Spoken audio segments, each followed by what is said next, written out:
எத்தனை பேர் இந்த கால வேளையில் ஆண்டவரை பார்த்து உள்ளத்தின் ஆழத்திலிருந்து, நீங்கள் வெளியில் உள்ளவங்களை பார்க்காதீங்க, அருகாமையில் இருக்கிற சூழ்நிலையை பார்க்காதீங்க, கண்ணை திறந்து பார்க்காதீங்க, கண்ணை மூடி ஆண்டவரை நோக்கி பார்த்து இந்த பாடலை பாடி நம்ம ஆண்டவர் நாமத்தை உயர்த்த போகிறோம். ஹல்லேலூயா. நன்றி சொல்ல வார்த்தையே இல்லை இல்லை, அதை நினைக்கும் போது உயிரும் எனக்கு இல்லை.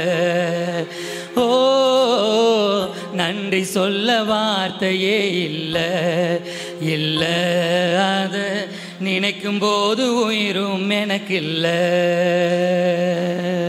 உம்மை போல தெய்வம் இல்லை, உம்மை தவிர விருப்பம் இல்லை, உம்மை விட்டா கதியும் இல்லை, நீங்க இல்லைன்னு நானும் இல்லை. உம்மை போல தெய்வம் இல்லை, உம்மை தவிர விருப்பம் இல்லை, உம்மை விட்டா கதியும் இல்லை, நீங்க இல்லைன்னு நானும் இல்லை. நன்றி சொல்ல வார்த்தையே இல்லை இல்லை, அதை நினைக்கும் போது உயிரும்.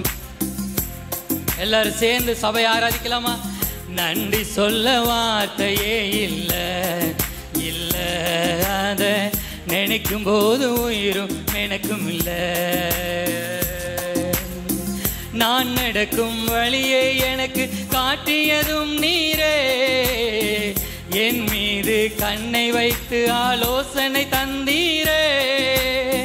நான் நடக்கும் வழியை எனக்கு காட்டியதும் நீரே, என் மீது கண்ணை வைத்து ஆலோசனை தந்தீரே. என்னை நடக்க வைத்தீரே, கைப்பிடித்து கொண்டீரே. என்னை நடக்க வைத்தீரே, கைப்பிடித்து கொண்டீரே. உம்மை போல தெய்வம் இல்லை, உம்மை தவிர விருப்பம் இல்லை, நீங்க இல்லைன்னா நானும் இல்லை. உம்மை போல தெய்வம் இல்லை, சொல்லுங்க. உம்மை விட்டா கதியும் இல்லை, நீங்க இல்லைன்னா நானும் இல்லை. நன்றி சொல்ல வார்த்தையே இல்லை இல்லை, அதை நீங்க தான் பாடி ஆராதிக்கணும். ஆமென். நன்றி சொல்ல வார்த்தையே இல்லை இல்லை, அதை நினைக்கும் போது உயிரும் எனக்கு இல்லை. உம்மை போல தெய்வம் இல்லை, உம்மை தவிர விருப்பம் இல்லை, விட்டா கதியும் இல்லை, நீங்க இல்லைன்னா நானும் இல்லை. உம்மை போல தெய்வம் இல்லை, சொல்லுங்க.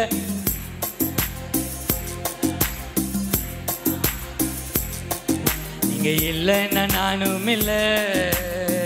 நன்றி சொல்ல வார்த்தையே இல்லை இல்லை, அதை நினைக்கும் போது உயிரும் எனக்கு இல்லை. நன்றி சொல்ல ஒரு வார்த்தை போதாது. எத்தனை பேர் உள்ளத்தின் ஆழத்திலிருந்து ஆண்டவர் ஆராதிக்க கண்களை மூடி.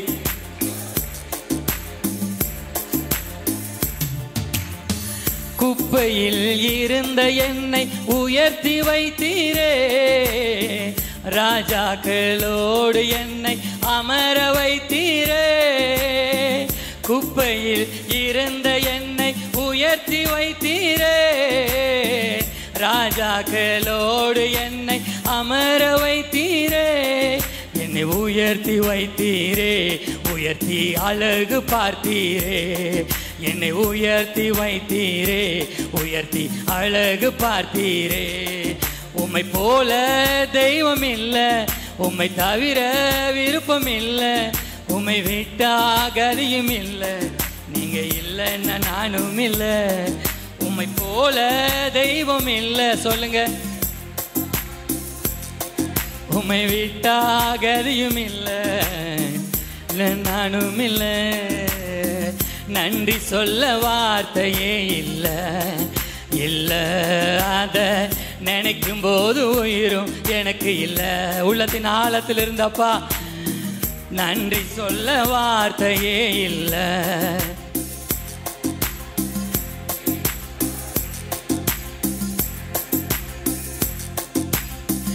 என்னாலே உமக்கு ஒரு நன்மையும் இல்லையே, ஆனாலும் என்னை எடுத்து பயன்படுத்தினீரே. என்னாலே உமக்கு ஒரு நன்மையும் இல்லையே, ஆனாலும் என்னை எடுத்து பயன்படுத்தினீரே. உங்க நினைவில் வைத்தீரே, உயிருள்ளவரை மறவே. உங்க நினைவில் வைத்தீரே, உயிருள்ளவரை மறவே. உம்மை போல தெய்வம் இல்ல, உம்மை தவிர விருப்பம் இல்ல, உம்மை விட்டா கதியும் இல்ல, நீங்க இல்லைன்னா நானும் இல்ல. உம்மை போல ஆராதிங்க எல்லாரும். தேங்க்யூ அப்பா. நீங்க இல்லைன்னா நானும் இல்ல. நன்றி சொல்ல வார்த்தையே இல்ல, இல்ல அத. தேங்க்யூ அப்பா. நன்றி சொல்ல வார்த்தையே இல்ல, இல்ல அத.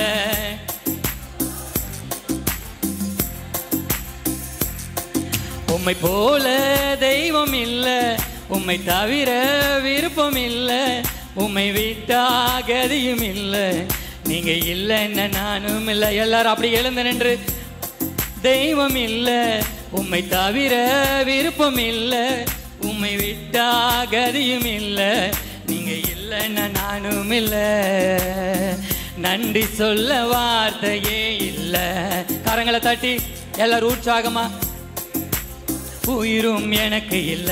உங்க சத்தம் அதிகமா கேட்கணுமே. நன்றி சொல்ல வார்த்தையே இல்ல.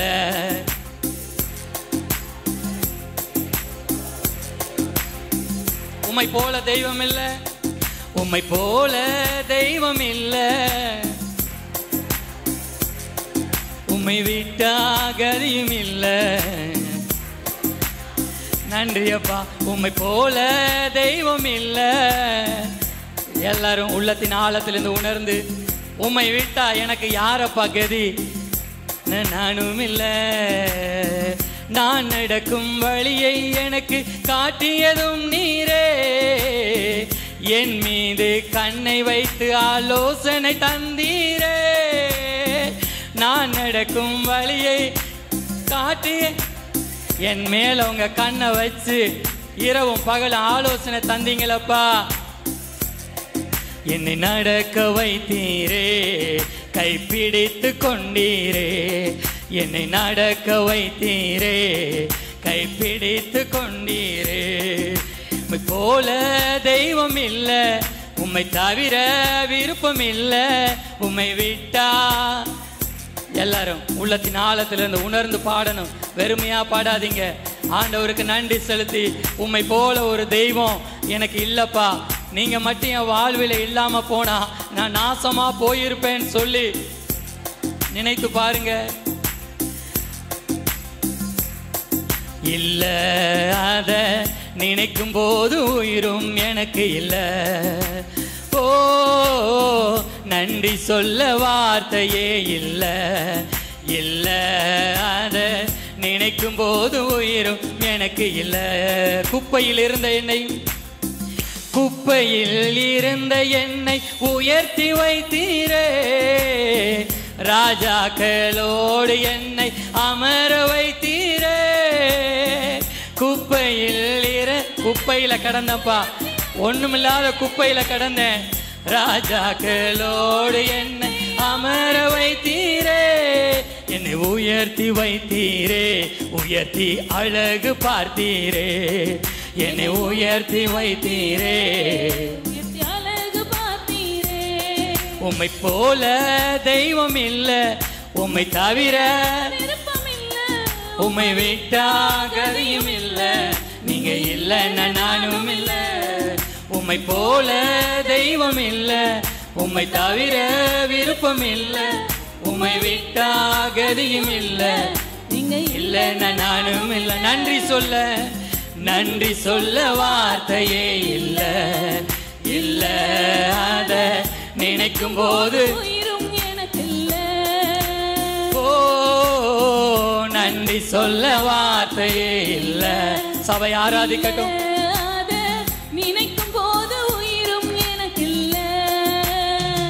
இந்த இடத்துல நீங்க நல்லா கவனிக்கணும்.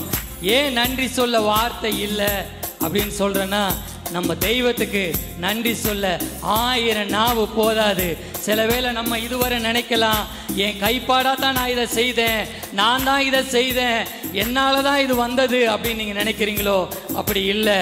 ஆண்டவர் மாத்திரம் உங்க வாழ்க்கையில இல்லாம போயிருந்தா, அந்த ஆபத்துல ஆண்டவர் மாத்திரம் உங்களை காப்பாற்றாம போயிருந்தா, அந்த விபத்துல அவர் உங்களோட இல்லாம போயிருந்தா, கடலுக்கு போகும்போது அவர் உங்களை கைவிட்டிருந்தா, அந்த எதிரியின் கண்ணு முன்னாடி உங்களை ஆண்டவர் ஒப்பு கொடுத்திருந்தா, உங்க நிலைமை என்ன ஆகிறது? ஆண்டவருக்கு அதை நினைத்து நம்ம நன்றி சொல்லுவோம். அந்த கடனில இருந்து ஆண்டவர் நம்மளை காப்பாத்தாம போயிருந்தா, நம்ம குடும்பத்தை நம்ம பிள்ளைகளை நோயிலிருந்து காப்பாத்தாம போயிருந்தா, நம்ம நிலைமை என்ன ஆகும்? அதை நினைத்து நம்ம ஆண்டவருக்கு நன்றி சொல்ல கடமைப்பட்டு இருக்கிறோம். எத்தனை பேர் ஆண்டவருக்கு நினைத்து நினைத்து பார்க்குறீங்க? ஒருவேளை நீங்க நினைக்காதீங்க, இதை நான் தான் செய்தேன், இது என்னால தான் வந்தது, இது என் கைப்பாடா செய்தது இல்லை. ஆண்டவர் மாத்திரம் உங்களுக்கு எனக்கு ஜீவனையும் பலனையும் கொடுக்கலைன்னு சொன்னா, இது எல்லாம் எங்க இருந்து வரும்? ஒன்றுமே இருக்காது. ஹல்லேலூயா. எல்லாமே அவராலே வந்தது. அதை நினைத்து பார்த்து நன்றி சொல்ல வார்த்தையே இல்லை, இல்லை. அத நினைக்கும் போது உயிரும் எனக்கு இல்லை. ஓ, நன்றி சொல்ல கரங்களை தட்டி உற்சாகமா உள்ளத்தின் ஆழத்திலிருந்து படிக்கணும். நினைத்து நினைத்து பார்த்து இந்த கால வேளையில் அப்பாவுக்கு நன்றி சொல்லுவோமா? உம்மை போல தெய்வம் இல்லை, உம்மை தவிர விருப்பம் இல்லை, உம்மை விட்டா கதியும் இல்லை, நீங்க இல்லைன்னா நானும் இல்லை. உம்மை போல தெய்வம் இல்லை. நன்றி அப்பா, நன்றி அப்பா. நீங்க இல்லைன்னா நானும் இல்லை. நான் நடக்கும் வழியை எனக்கு காட்டியதும் நீரே, என் மீது கண்ணை வைத்து ஆலோசனை தந்தீரே. நான் நடக்கும் வழியை எனக்கு காட்டியதும் நீரே, என் மீது கண்ணை வைத்து ஆலோசனை தந்தீரே. என்னை நடக்க வைத்தீரே, கைப்பிடித்து கொண்டீரே. கையை பிடிச்சாரா? நடக்க வச்சாரா? கையை பிடிச்சாரா? உம்மை போல தெய்வம் இல்லை, உம்மை தவிர. நன்றி அப்பா. இந்த கால வேளையில உம்மை விட்டா எனக்கு யாரப்பா கதி? ஆமென். உம்மை போல தெய்வம் இல்லை, உம்மை விட்டா கதியும் இல்லை, நீங்க இல்லைன்னா நானும் இல்லை. நன்றி சொல்ல வார்த்தையே இல்லை, இல்லை. அத நினைக்கும் போது எல்லாரும் சேர்ந்து சொல்லலாமா? நன்றி சொல்ல ஒரு வார்த்தை போதாதப்பா. சொல்ல வார்த்தையே இல்ல, இல்ல. அத நினைக்கும் போது உயிரும் எனக்கு இல்ல. உம்மை போல தெய்வம் இல்ல, உம்மை தவிர விருப்பம் இல்ல, உம்மை விட்டா கதியும் இல்ல, நீங்க இல்லைன்னா நானும் இல்ல. என்னாலே உமக்கு ஒரு நன்மையும் இல்லையே, ஆனாலும் என்னை எடுத்து பயன்படுத்தீனீரே. என்னாலே உமக்கு ஒரு நன்மையும் இல்லையே, ஆனாலும் என்னை எடுத்து பயன்படுத்தீனீரே. உங்க நினைவில் வைத்தீரே, உயிருள்ளவரை மறவே. சொல்லுங்க எல்லாரும். நினைவில் வைத்தீரே, உயிருள்ளவரை மறவே. உம்மை போல தெய்வம் இல்ல, உம்மை தவிர விருப்பம் இல்ல, உம்மை விட்டா கதியும் இல்ல, நீங்க இல்லைன்னா நானும் இல்ல. உம்மை போல தெய்வம் இல்ல, உம்மை தவிர விருப்பம் இல்ல, உம்மை விட்டா கதியும் இல்ல. அப்படியே சரண்டர் பண்ணுங்க அப்பா பாதத்துல. உம்மை போல தெய்வம் இல்ல, உம்மை தவிர விருப்பம் இல்ல, உம்மை விட்டா கதியும் இல்ல, நீங்க இல்லைன்னா நானும் இல்ல. குப்பையில் கிடந்த என்னை உயர்த்தி வைத்தீரே, ராஜாக்களோடு என்னை அமர வைத்தீரே. குப்பையில் கிடந்த என்னை உயர்த்தி வைத்தீரே, ராஜாக்களோடு என்னை அமர வைத்தீரே, என்னை உயர்த்தி வைத்தீரே, உயர்த்தி அழகு பார்த்தீரே, என்னை உயர்த்தி வைத்தீரே. நன்றி அப்பா, அழகு பார்த்தீரே. உம்மை போல தெய்வம் இல்ல, உம்மை தவிர விருப்பம் இல்ல, கதியும் இல்ல, நீங்க இல்லைன்னா நானும் இல்ல. உம்மை போல எல்லாரும் சேர்ந்து விருப்பம் இல்ல, உம்மை விட்டா கதியும் இல்ல, நீங்க இல்லைன்னா நானும் இல்ல. நன்றி சொல்ல வார்த்தையே இல்ல, இல்ல அத நினைக்கும் போது உயிரும் எனக்கு இல்ல. நன்றி சொல்ல வார்த்தையே இல்ல, இல்ல அத நினைக்கும் போது. கரங்களை தட்டி அப்பாவுக்கு உற்சாகமாக ஹல்லேலூயா, ஹல்லேலூயா. நன்றி சொல்ல வார்த்தையே இல்லப்பா. எத்தனை பேர் நீங்க நினைச்சு பார்க்குறீங்க, அவர் மாத்திரம் என் வாழ்வில் இல்லாம போயிருந்தா என் நிலைமை என்ன ஆயிருக்கும்? ஆமே. நன்றி சொல்ல ஒரு உள்ளம் தேவை, அதை தாங்கப்பா. இந்த கால வேளையில் அப்படி கேளுங்க. என் திறமையினால நான் அதை செஞ்சிட்டேன்னு சொல்லாதீங்க. அவர் மாத்திரம் என்னை கைவிட்டிருந்தா, அந்த பிரச்சனையில் அவர் மாத்திரம் என்னை விட்டுட்டு போயிருந்தா நான் ஒன்றும் இல்லாம போயிருப்பேன். அதுக்காகத்தான் இந்த கால வேளையில் அப்பாவுக்கு நன்றி சொல்லும்படியாக வந்திருக்கிறோம். உங்க உள்ளத்தின் ஆழத்திலிருந்து நீங்க யாரை பார்க்குறீங்க என்பதை நினைச்சு பாருங்க. இந்த இடத்துல நிற்கிறீங்க, நீங்க யாரை சிந்திச்சுக்கிட்டு இருக்கீங்க? இந்த இடத்துல நின்று அப்பாவை மாத்திரம் நோக்கி பாருங்க. இசப்பா, நீங்க வந்தா தான் என் வாழ்க்கையில சந்தோஷம். ஆமென், ஹல்லேலூயா. எத்தனை பேர் உணர்வுள்ள இருதயத்தோடு இங்க நிக்கிறீங்க ஆண்டவர் ஆராதிக்கும்படியா? ஆமென், ஹல்லேலூயா. தொடர்ந்து நாம் ஆண்டவருடைய நாமத்தை உற்சாகமா பாடி ஆராதிக்க போகிறோம்.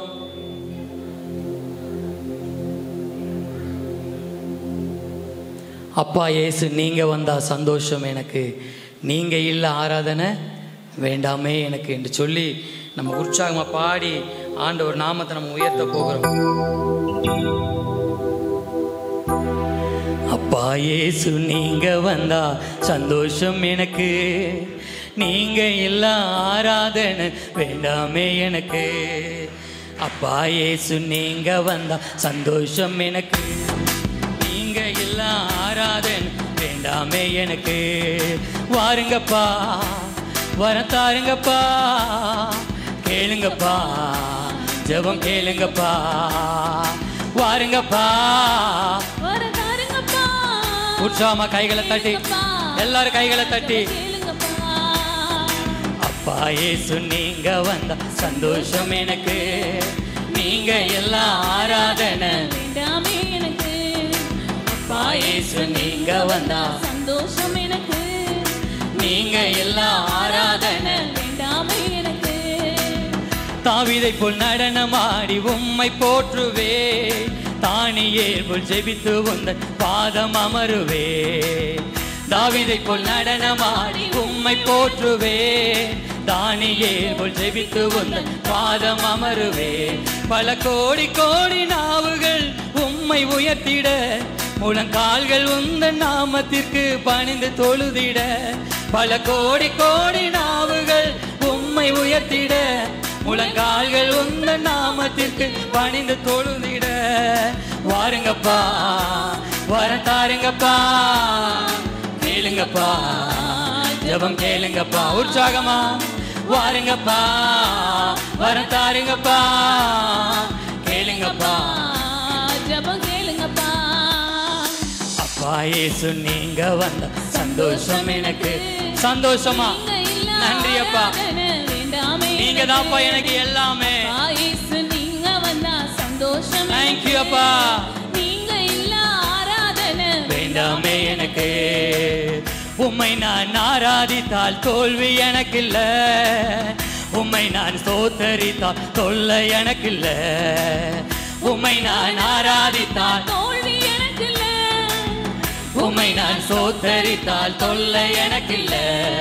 நீங்க செய்த நன்மைக்கு நான் எண்ணத்தை செலுத்துவேன்.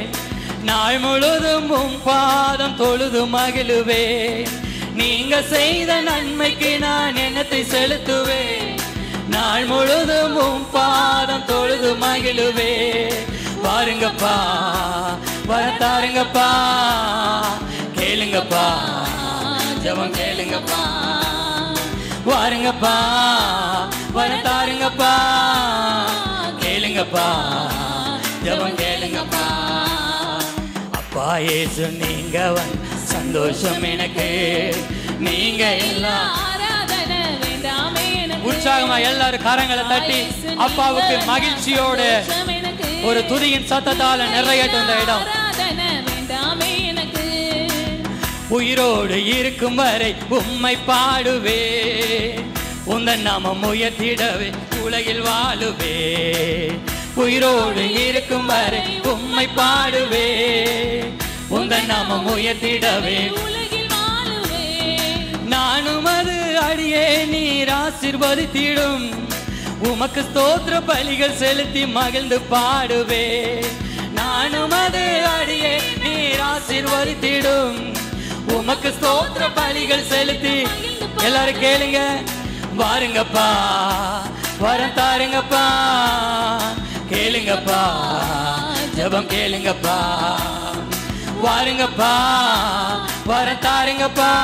எல்லாரும் உற்சாகமா கேளுங்கப்பா ஜெபம் கேளுங்கப்பா. அப்பா இயேசு நீங்க வந்தா சந்தோஷம் எனக்கு. நீங்க இல்ல எல்லாரும் சந்தோஷமா பாடலாமே. எல்லாரும் மகிழ்ச்சியோடு அப்பாவை ஆராதிக்கலாம். அந்த காலை வேளையில நீங்க இல்ல ஆராதனை வேண்டாப்பா. வேண்டாமே எனக்கு. உம்மை நான் ஆராதித்தால் தோல்வி எனக்கு இல்ல. உம்மை நான் ஸ்தோத்தரித்தால் தொல்லை எனக்கு இல்ல. உம்மை நான் ஆராதித்தால் ஆராதிக்கிறவங்க வாழ்க்கையில தோல்வி இல்ல, நான் ஸ்தோத்தரித்தால் தொல்லை எனக்கு இல்ல. நீங்க செய்த நன்மைக்கு நான் எண்ணத்தை செலுத்துவேன். நாள் முழுதும் உம் பாதம் தொழுது மகிழுவே.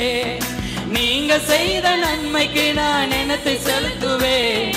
நாள் முழுதும் உம் பாதம் தொழுது மகிழுவே. வாருங்கப்பா வரத்தாருங்கப்பா, கேளுங்கப்பா ஜெபம் கேளுங்கப்பா. வாருங்கப்பா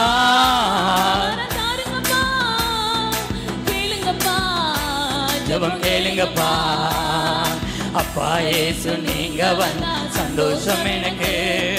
நீங்க இல்ல ஆராதனை வேண்டாமே எனக்கு. அப்பா இயேசு நீங்க வந்தா சந்தோஷம் எனக்கு. நீங்க எல்லாம் ஆராதனை வேண்டாமே எனக்கு. அப்பா இயேசு நீங்க வந்தா சந்தோஷம் எனக்கு. நீங்க எல்லாம் ஆராதனை வேண்டாமே எனக்கு. இயேசுவின் பிள்ளைகள் நாங்கள் எப்போது மகிழ்ந்திருப்போம். இயேசுவின் பிள்ளைகளே எப்போது மகிழ்ந்திருங்கள். இயேசுவின் பிள்ளைகள் நாங்கள் எப்போது மகிழ்ந்திருப்போம்.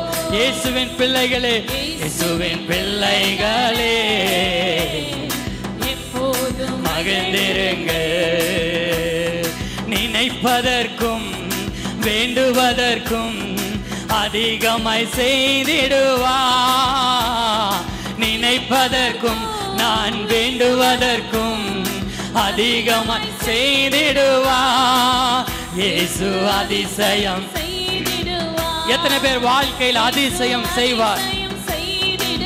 திரும்பவுமாக நினைப்பதற்கும் வேண்டுவதற்கும் அதிகமாய் செய்திடுவா. நினைப்பதற்கும் வேண்டுவதற்கும் அதிகமாய் செய்திடுவா. இயேசு அதிசயம் செய்திடுவார். இயேசு அதிசயம் செய்திடுவார். இயேசுவின் பிள்ளைகள் நாங்கள் எப்போதும் மகிழ்ந்திருப்போம். இயேசுவின் பிள்ளைகளே எப்போதும் மகிழ்ந்திருங்கள். காற்றை காண மாட்டோம், காற்றை நாம் காண மாட்டோம், மழையை பார்க்க மாட்டோம். காற்றை காண மாட்டீர்கள், ஆனா உங்க வாய்க்கால் நிரம்பும், வாய்க்கால்கள் நிரம்பும், வாய்க்கால்கள் நிரப்பப்படும், நம் வாய்க்கால்கள் நிரப்பப்படும். கரங்களிலே என்னை பொறித்துள்ளார், கண் முன்னே தினம் என்னை நிறுத்தியுள்ளார். கரங்களிலே என்னை பொறித்துள்ளார், கண் முன்னே தினம் என்னை நிறுத்தியுள்ளார். ஏற்ற காலத்தில் உயர்த்துவார், அவர் கரங்களுக்குள் அடங்கி நான் காத்திருப்பேன். ஆமென். ஏற்ற காலத்தில் உயர்த்துவார், அவர் கரங்களுக்குள் அடங்கி நானும் காத்திருப்பேன். கரங்களிலே என்னை பொறித்துள்ளார், கண் முன்னே தினம் என்னை நிறுத்தியுள்ளார். கரங்களிலே என்னை பொறித்துள்ளார், கண் முன்னே தினம் என்னை நிறுத்தியுள்ளார். ஏற்ற காலத்துல எங்களை உயர்த்துவாரப்பா, அவர் கரங்களுக்குள் அடங்கி நானும் காத்திருப்பேன். ஏற்ற காலம் உனக்கு உண்டு. ரபா ஷகதல ரபா, அவர் கரங்களுக்குள் அடங்கி நான் காத்திருப்பேன். ஏற்ற காலத்தில் உயர்த்துவா, அவர் கரங்களுக்குள் அடங்கி நானும் காத்திருப்பேன். கலக்கமில்லை எனக்கு, கவலை இல்லை, கர்த்தர் என் மேய்ப்பர் இருக்கின்றார். அவர் என் மேய்ப்பராய் இருப்பதனால எனக்கு என்ன கவலை உண்டு? கர்த்தர் என் மேய்ப்பராய் இருக்கிறார். என்னை பசும்புல் மேய்ச்சலில் இளைப்பாற தண்ணீரண்டை நடத்துவார். Yes Lord, பசும்புல் மேய்ச்சலுக்குள் நடத்துவார், பசியார உணவு ஊட்டி மகிழுவார். என்னை பசும்புல் மேய்ச்சலுக்குள் நடத்துவார், நான் பசியார உணவு ஊட்டி மகிழுவார். என்னை பசும்புல் மேய்ச்சலுக்குள் நடத்துவார், நான் பசியார உணவு ஊட்டி மகிழுவார். வென்றாரே, சாத்தானை வென்றாரே, வல்லமைகள் அனைத்தையும் முறிந்தாரே. ஓ மேல இருந்த சத்துருவானே கரத்தை முறியடிச்சு அவனோட வல்லமைகள் அனைத்தையும் உறிந்து போட்டு சிலுவையிலே ஜெயம் என்றவர் அதிகாரம் தந்தாரே. என் இயேசு நாமம் சொல்லி சொல்லி முறியடிப்பே, அந்த சாத்தான் மேல அதிகாரம் தந்தாரே. உற்சாகமா அந்த சாத்தான் மேல, அந்த சாத்தான் மேல அதிகாரம் தந்தாரே. எத்தனை பேர் அதிகாரம் எடுக்கிறீங்க? ஜெயம் எடுங்க. சாத்தான் மேல ஜெயம், அந்த சாத்தான் மேல அதிகாரம் தந்தாரே. அந்த இயேசு நாமம் சொல்லி சொல்லி கர்மேல் பர்வதத்தில் நின்றிடுவே, அக்கினி இறங்கும் வர ஜெபித்திடுவே. கர்மேல் பர்வதத்தில் நின்றிடுவே. ஒரு அக்கினி வேணும்ப்பா இந்த கால வேளையில, என் ஜனங்களுக்கு ஒரு அக்கினி வேணும்ப்பா. தேவனே இறங்கி வாருமையா, எலியாவின் தேவனே, தேவனே இறங்கி வாருமையா. அண்ணால போல் அனுதினமும் அழுது நான் ஜெபித்திடுவே, அண்ணால போல் ஆலயத்தில் அழுது நான் ஜெபித்திடுவே. என் துக்கம் சந்தோஷமா, இந்த நாளில என் துக்கத்தை சந்தோஷமாய் மாற்றுங்கப்பா. என் துக்கத்தை, என்னை வேதனைப்படுத்துகிற காரியத்தை, என்னை துக்கப்படுத்துகிற காரியத்தை சந்தோஷமாய் மாற்றுங்கப்பா. என் துக்கம் சந்தோஷமாய் இந்த கால வேளையில கர்த்தருடைய கரம் உங்க துக்கத்தை சந்தோஷமாய் மாற்றுவா. உன்னை வேதனைப்படுத்துகிற காரியத்தை, உன்னை பலவீனப்படுத்துகிற காரியத்தை ஆண்டவர் ஜெயமாய் மாற்றுவா. என் துக்கம் சந்தோஷமா மாறுவர தாவீத போல அனுதினமும் துதித்து நான் மகிழ்ந்திடுப்பேன். தாவீத போல அனுதினமும் துதித்து நான் மகிழ்ந்திருப்பேன்.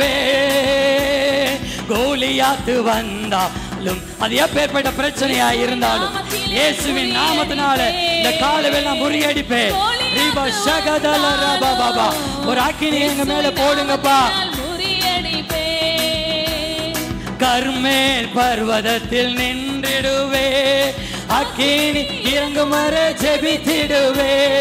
கர்மேல் பர்வதத்தில் நின்றிடுவே, அக்கினி இறங்கும் வரை ஜெபித்திடுவே.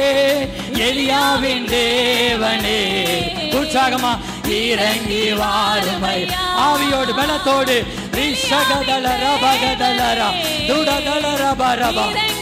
ஆவியில நிறைந்து எலியாவின் தேவனே இந்த காலவில் எங்க மத்தியில உங்க அக்கினியார் வல்லமையா இறங்கி வாங்கப்பா. வாழ்வை மாற்றுகிற அபிஷேகம், என் வாழ்க்கையை மாற்றுகிற அபிஷேகம், என் பிரச்சனைகளை மாற்றுகிற அபிஷேகம். ஆவியில நிறைந்து எல்லாரும் அந்நிய பாஷைகள்னால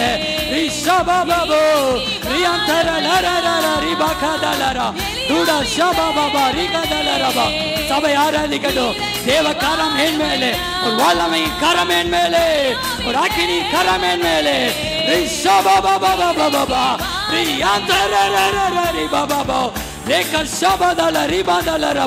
எல்லாரும் ஆவியில நிறைந்து இந்த கால வேளையில தேவ அபிஷேகத்தை பெற்றுக் கொள்வோம். அபிஷேகம் நுகங்களை முறிக்கும், அது எப்பேற்பட்ட பிரச்சனைகளை முறிக்கும். தேவ அபிஷேகம் என் மேலே, தேவ வல்லமை என் மேலே சொல்லுங்க. தேவ வல்லமை என் மேலே, தேவ கரம் என் மேலே.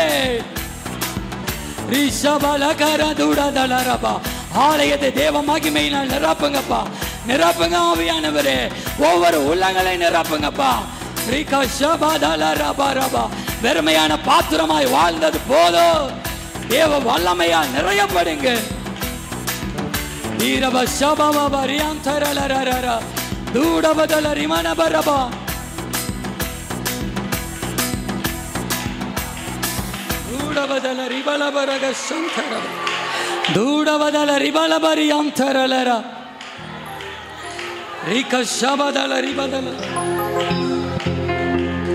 என்னை நிரப்புங்கப்பா, என்னை நிரப்புங்கப்பா. என் பாத்திரம் நிரம்பி வழி என்னை நிரப்புங்கப்பா.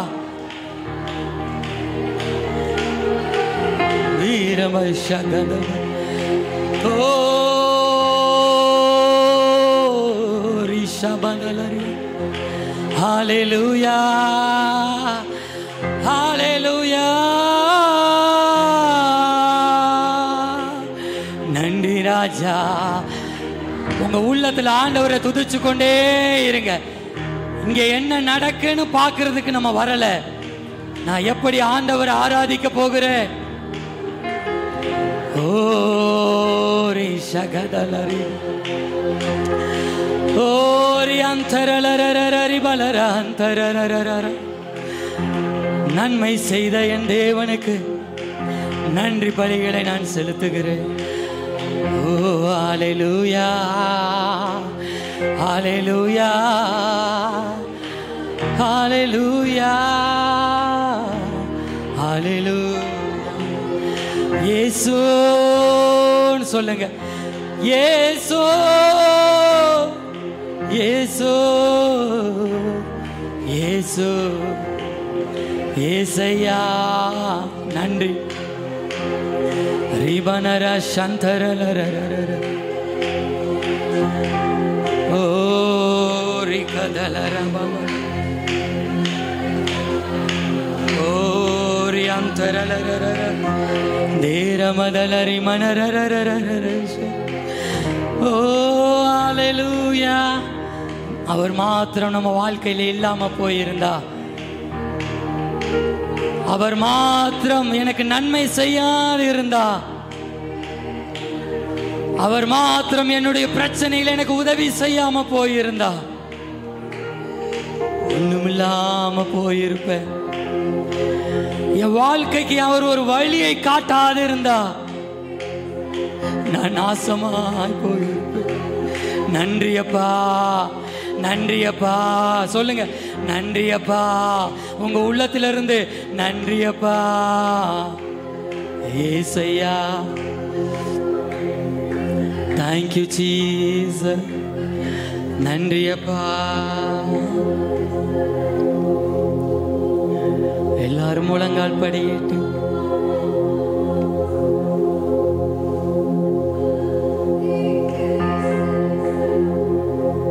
குப்பையில் இருந்த என்னை உயர்த்தி வைத்தீரே, ராஜாக்களோடு என்னை அமரச் செய்தீரே. குப்பையில் இருந்த என்னை உயர்த்தி வைத்தீரே, ராஜாக்களோடு என்னை. நீங்க நல்லா யோசிச்சு பார்த்திருக்கீங்களா? குப்பையில கிடந்தப்பா, எங்களுக்கு விவரம் தெரிய நாங்க சின்ன பிள்ளையா இருக்கும் போதெல்லாம் கடற்கரை ஓரத்துல அங்க ஒரு குச்சி வீட்டில் தான் இருந்தோம். அதெல்லாம் நல்லா தெரியும். கீழே கரம்ப போட்ட ஒரு வீடு. ஆனா ஆண்டவர் குப்பையிலிருந்து தானே நம்மளை உயர்த்தி இருக்கிறார். குப்பையிலிருந்து தானே உயர்த்தி இருக்கிறார். நீங்க நினைக்கிறீங்க இல்லாத ஒன்றை நினைச்சு நீங்க இந்த கால வேளையில இங்க காணப்பட்டீங்கன்னா உங்களை போல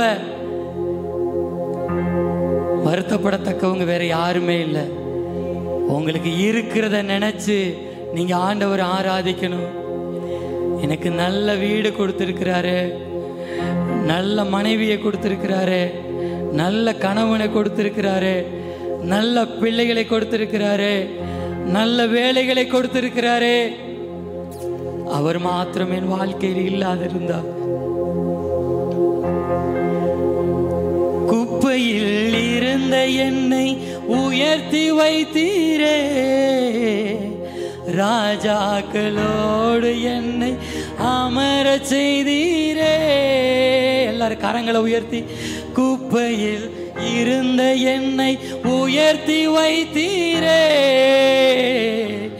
ராஜாக்களோடு என்னை அமர செய்தீரே.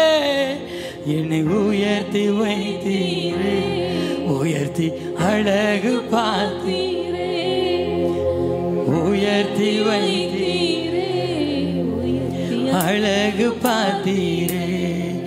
என்னை உயர்த்தி வைத்தீரே, அழகு பார்த்தீரே.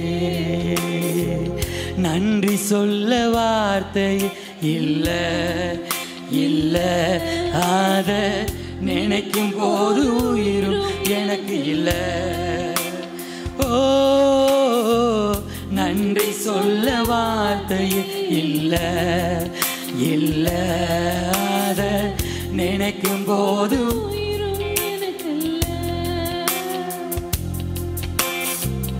நன்றி சொல்ல வார்த்தையே இல்ல. எல்லாரும் உள்ளத்தின் ஆழத்திலிருந்து அவரை உயர்த்துங்க. அப்படியே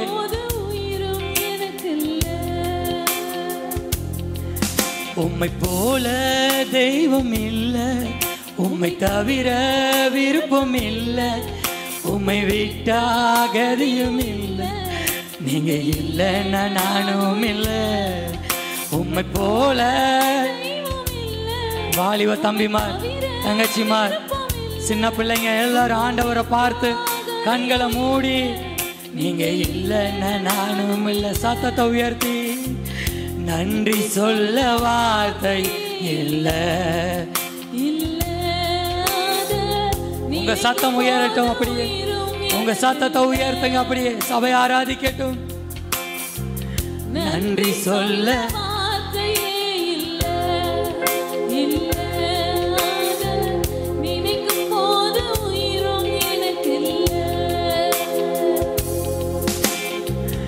என்னாலே உமக்கு ஒரு நன்மையும் இல்லையே,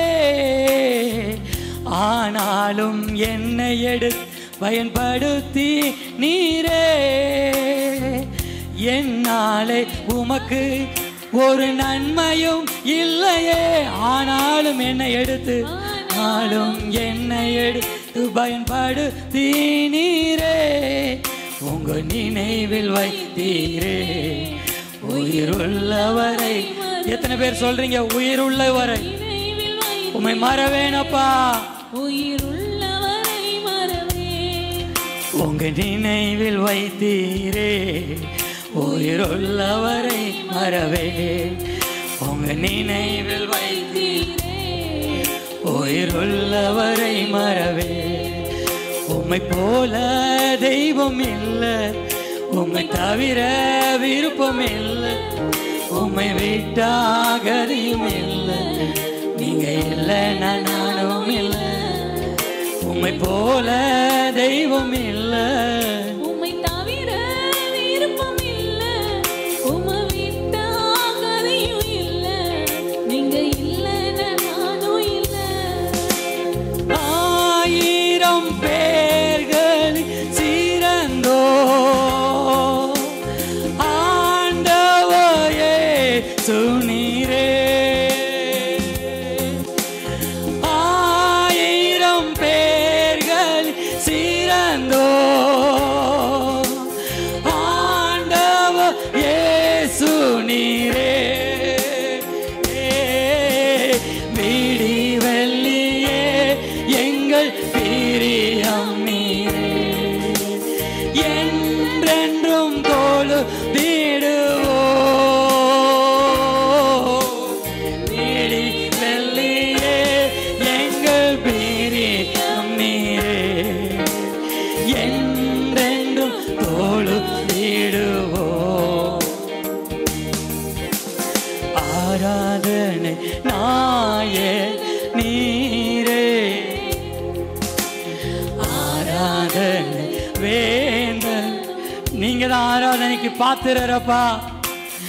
ஆராதனை நாயகன் எத்தனை பேர் சொல்றீங்க அப்பாவை பார்த்து உள்ளத்தின் ஆழத்திலிருந்து? ஆராதனை வேந்தனும் நீரே.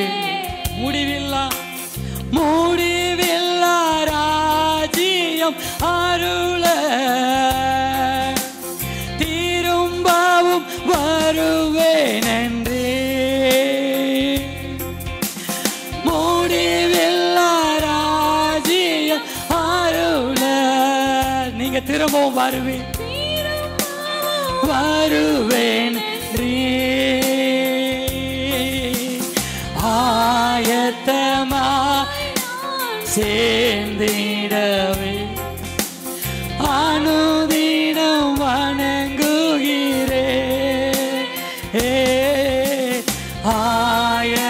நான் ஆயத்தமாக உம்மண்ணை சேர அனுதினம் வணங்குகிறே. ஆராதனை நாயே நீரே. ஆராதனை வேந்தனோ நீரே. ஆராதனை நாயகன் நீரே. ஆராதனை வேந்தனோ நீரே. ஆயுள் முடியும் வரை உம்மை தொழுதிடுவே. நீங்க சொல்லுங்க. ஆயுள் முடியும் வரை உம்மை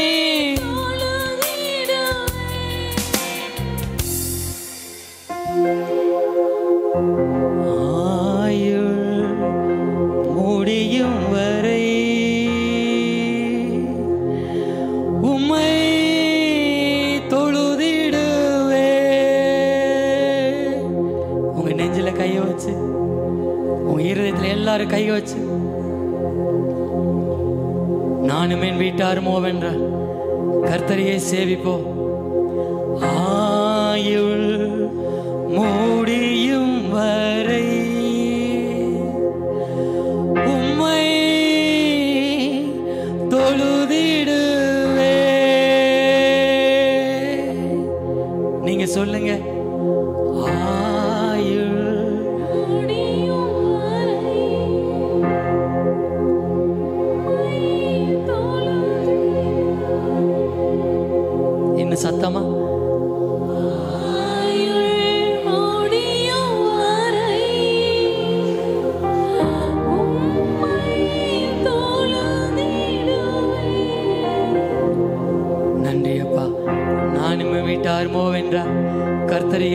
சேவிப்போம்.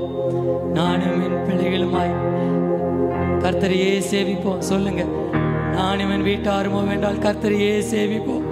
நானும் என் மனைவி பிள்ளைகளுமாய் கர்த்தரையே சேவிப்போம். எல்லாரும் சொல்லுங்க, நானும் என் வீட்டாருமோ வேண்டால் நாங்கள் கர்த்தரையே சேவிப்போம். முழு குடும்பமாயுமே நாங்கள் சேவிப்போம். எத்தனை பேர் சொல்றீங்க, இந்த உன்னதமான நாமத்தை நாங்கள் குடும்பமாய் சேவிப்போம். தலைமுறை தலைமுறைக்கு நாங்களுமே சேவிப்போம். தலைமுறை தலைமுறையா உம்முடைய நாமத்தை ஜனங்களுக்கு எடுத்து கூறுவோம். நீங்க செய்த நன்மைகளை நாங்க பிரஸ்தாபப்படுத்துவோம். தேங்க்யூ அப்பா, உமக்கு நன்றி, உமக்கு நன்றி. ஆயுசு உள்ளவரை நாங்கள் கர்த்தரையே சேவிப்போம். நானும் என் சபை மக்களுமா உம்மை நாங்கள் ஆராதிக்கிறோம். உம்முடைய நாமத்தை நாங்கள் உயர்த்துகிறோம். துதி கனம் மகிமை எல்லாம் ஏசப்பா ஒருவருக்கு செலுத்துகிறோம்.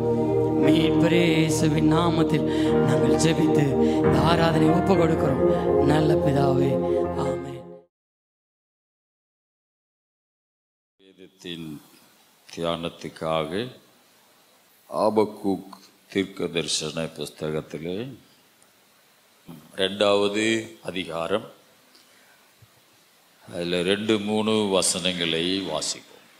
அப்பொழுது கர்த்தர் எனக்கு பிரதியுத்தரமாக, நீ தரிசனத்தை எழுதி அதை கடந்தோடுகிறவன் 2-3 நான் என் காவலிலே தரித்து அரணிலே நிலை கொண்டிருந்து அவர் எனக்கு என்ன சொல்வார் என்றும் அவர் என்னை கண்டிக்கும் போது நான் என்ன உத்தரவு சொல்லுவேன் என்றும் கவனித்து பார்ப்பேன் என்றான்.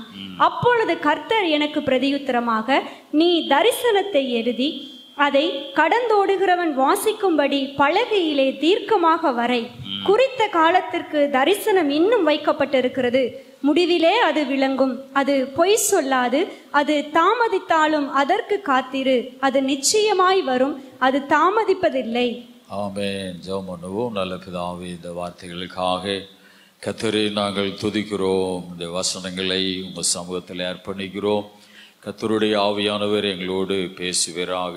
விவரித்து தேவரீர் எங்களுக்கு அர்த்தங்களை சொல்லித்தாரும். வந்திருக்கிற மக்களோடும் நீர் பேசும். கர்த்தருக்கு எல்லாம் மகிமை உண்டாகட்டும். இயேசு நாமத்தில் ஆமென்.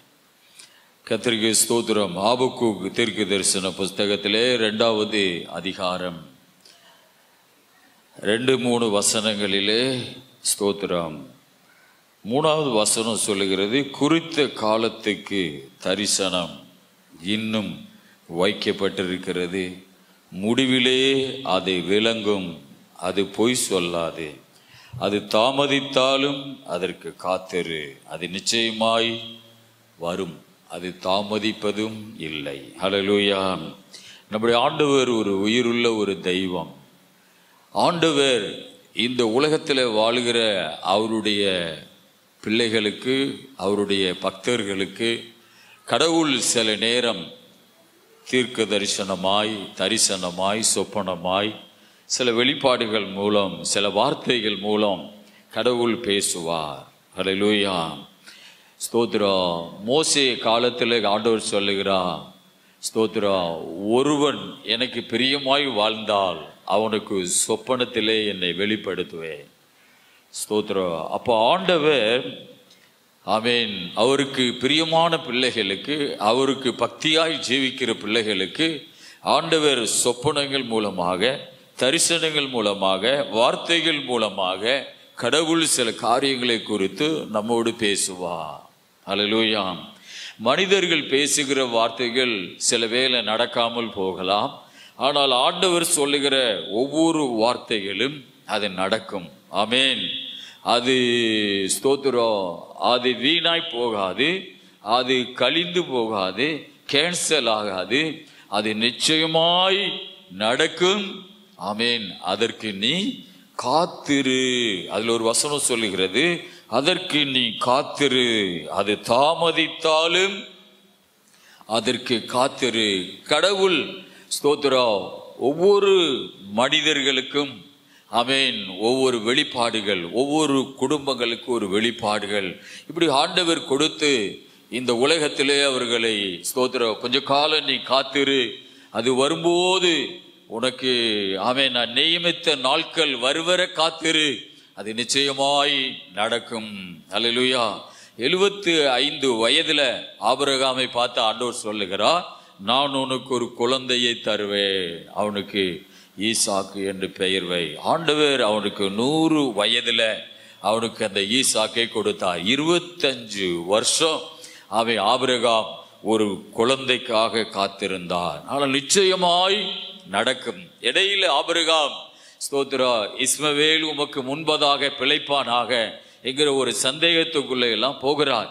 ஆனாலும் ஆண்டவர் திரும்ப திரும்ப சொல்லுகிறார், ஒரு இரட்சணிய நாள் வரும், ஒரு உற்பத்தி கால திட்டம் வரும், அதிலே உன் மனைவி நிச்சயமாய் ஒரு குழந்தையை பெறுவாள். அல்லேலூயா.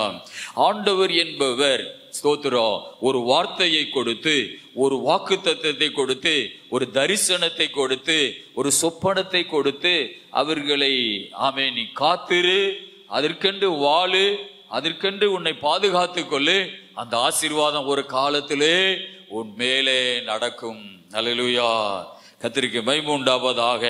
குறித்த காலத்துக்கு தரிசனம் இன்னும் வைக்கப்பட்டிருக்கிறது. முடிவிலே அது விளங்கும். ஆமென்.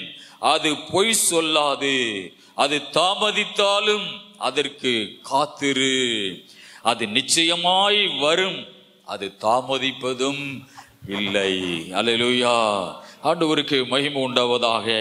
ஸ்தோத்திரம். போன வெள்ளிக்கிழமை ஒரு வசனத்தை எடுத்து தியானித்தோம். ஆண்டவர் இன்றைக்கு நான் செய்தி எடுக்கும் பொழுது நேற்று தினத்தில் இதையே நீ கொஞ்சம் இன்னும் ஆழமா பிரசங்கம் பண்ணு ஆண்டவர் சொன்னார்.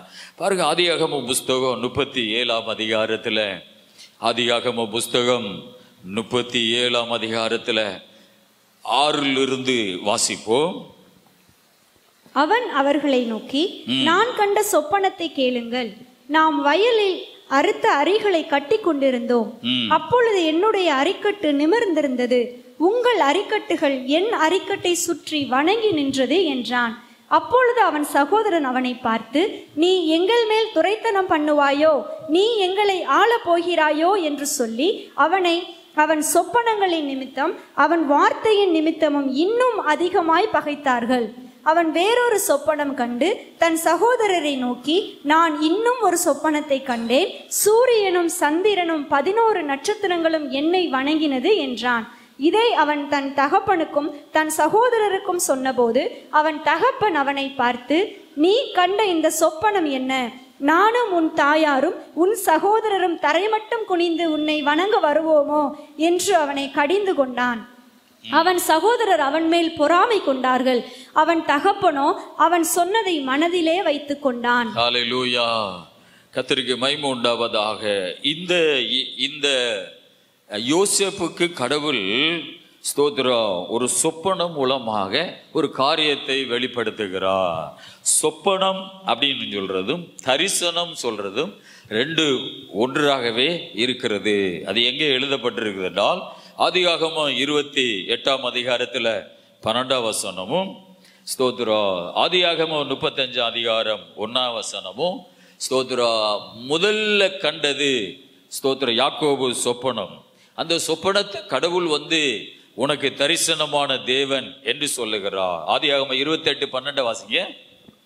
அங்கே அவன் ஒரு சொப்பனம் கண்டான்.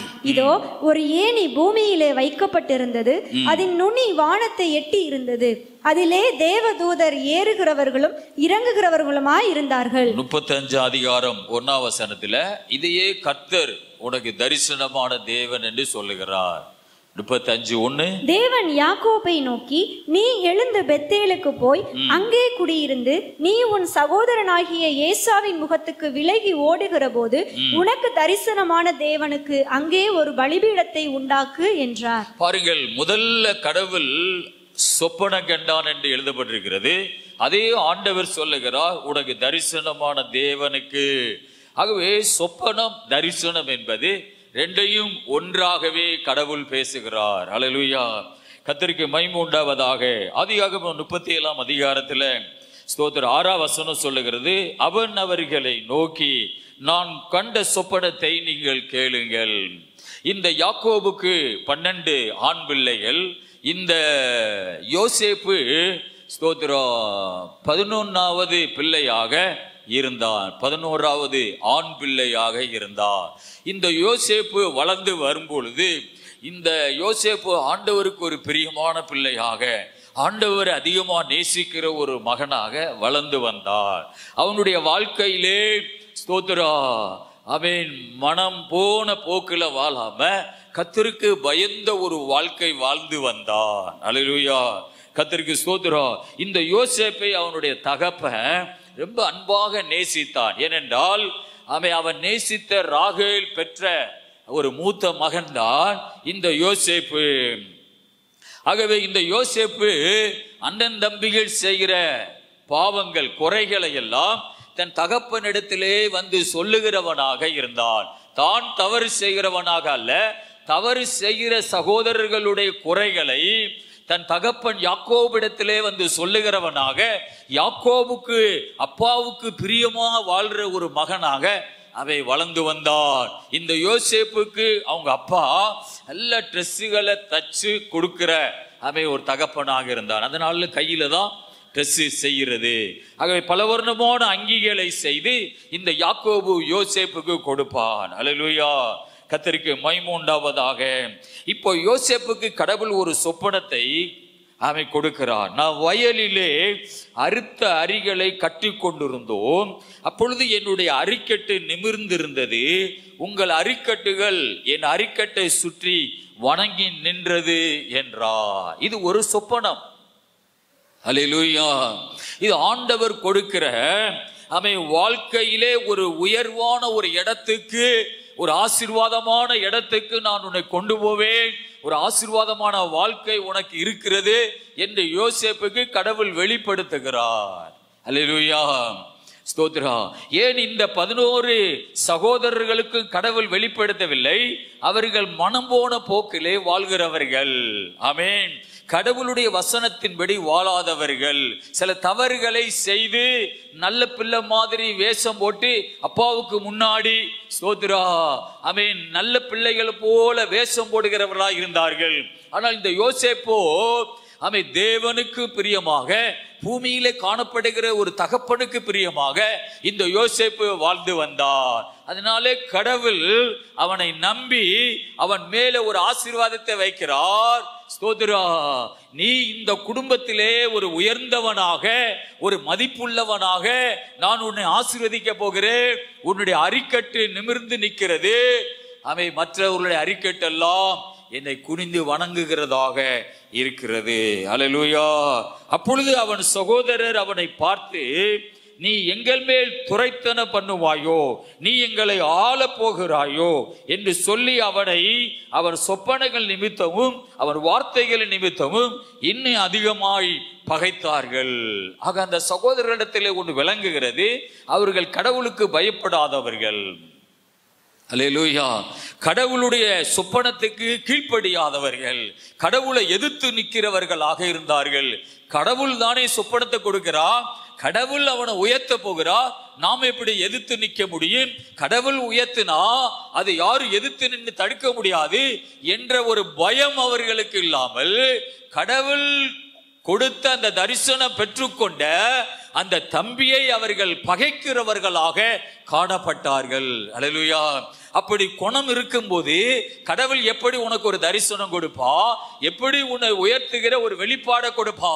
எல்லாருடைய வாழ்க்கையிலும் கடவுளிடத்திலிருந்து ஒரு வெளிப்பாடு கேட்கணும். அல்லேலூயா.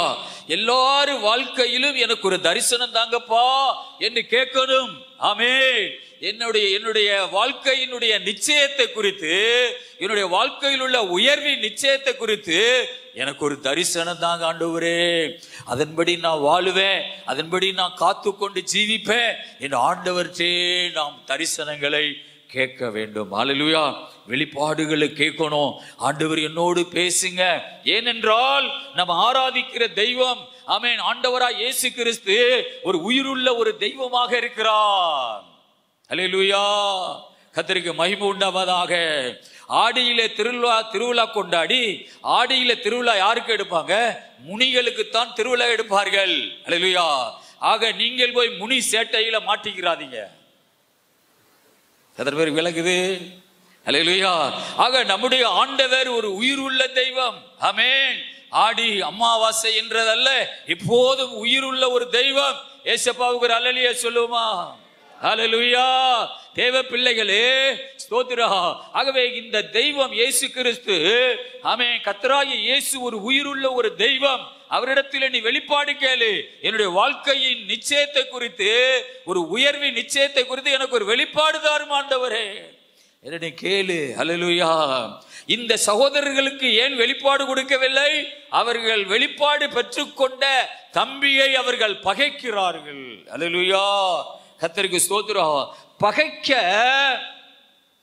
பகைக்க அவர்கள் கட்டுப்பாடு இல்லாதவர்களாக இருக்கிறார்கள். கோபப்பட கட்டுப்பாடு இல்லாதவர்களாக இருக்கிறார்கள். ஆக கோபப்பட பகைக்க, ஆமே, என்னால முடியாது. என்னுடைய சுச்சி கர்த்தர்ட்ட இருக்கிறது. அல்லேலூயா. கர்த்தர்ட்ட கேட்காம நான் கோபப்பட முடியாது. கர்த்தர் அனுமதி இல்லாம நான் யாரையும் பகைக்க முடியாது. தாவீது சொல்லுகிறார், உம்மை பகைக்கிறவர்களை நான் முழுமையாக பகைக்கிறேன். அல்லேலூயா. அதிகாலையிலே அவர்களை நான் சங்காரம் பண்ணுவேன் என்று சொல்லுகிறார். ஆக தாவீது சொல்லுகிறார், கர்த்தரை யார் பகைக்கிறார்களோ அவர்களை நானும் பகைக்கிறேன். இங்கே யோசேப்புடைய சகோதரர்கள் கர்த்தரை நேசிக்கிற தம்பியை பகைக்கிறார்கள். அல்லேலூயா. ஏனென்றால் அவர்கள் மனமோன போக்கிலே வாழுகிறவர்கள். அவர்கள் எங்கே இருக்கிறார்களோ அங்கே பஞ்சம் வரும். ஆமென். அவர்கள் எந்த குடும்பத்திலே இப்படிப்பட்ட சுபாவம் உள்ளவர்கள் இருக்கிறார்களோ அங்கே ஆசீர்வாதம் வராது. அங்கே பஞ்சம் வரும், அங்கே தரித்திரம் உண்டாகும், அங்கே நெல்கள் விளையாது, அங்கே மழை பெய்யாது. ஆகவே ஸ்தோத்திரம். ஆகவே அப்படிப்பட்ட ஒரு சகோதரர்களாக யோசேப்புடைய சகோதரர்கள் இருந்தார்கள். அவனை முழு பகையாய் அவை பகைத்தார்கள். அவன் திரும்பவும் சொல்றான் இடும்புக்கு, நான் வேறொரு சொப்பனை கண்டேன். அல்லேலூயா. பாருங்க, கடவுள் என்பவர் ஸ்தோத்திரா, கடவுளை நேசிக்கிற, கடவுளை ஆராதிக்கிற நீதிமான்கள், கடவுளை, ஆமென், கடவுளுக்கு வேலை செய்கிறவர்கள், கடவுளுக்கு தன்னுடைய பணத்தை கொடுக்கிறவர்கள், கடவுள் அவர்களை உயர்த்தும் பொழுது யாராவது பொறாமப்பட்டா கர்த்தர் இடும்புக்குனாலும் உயர்த்துவார். எத்தனை பேருக்கு விளக்குது? அல்லேலூயா. இடும்புக்குனால இன்னும் உயர்த்திக்கிட்டே இருப்பார். அல்லேலூயா. ஸ்தோத்ரா. ஒரு பாஸ்டர் சென்னையில் உள்ளவர் சொல்றா,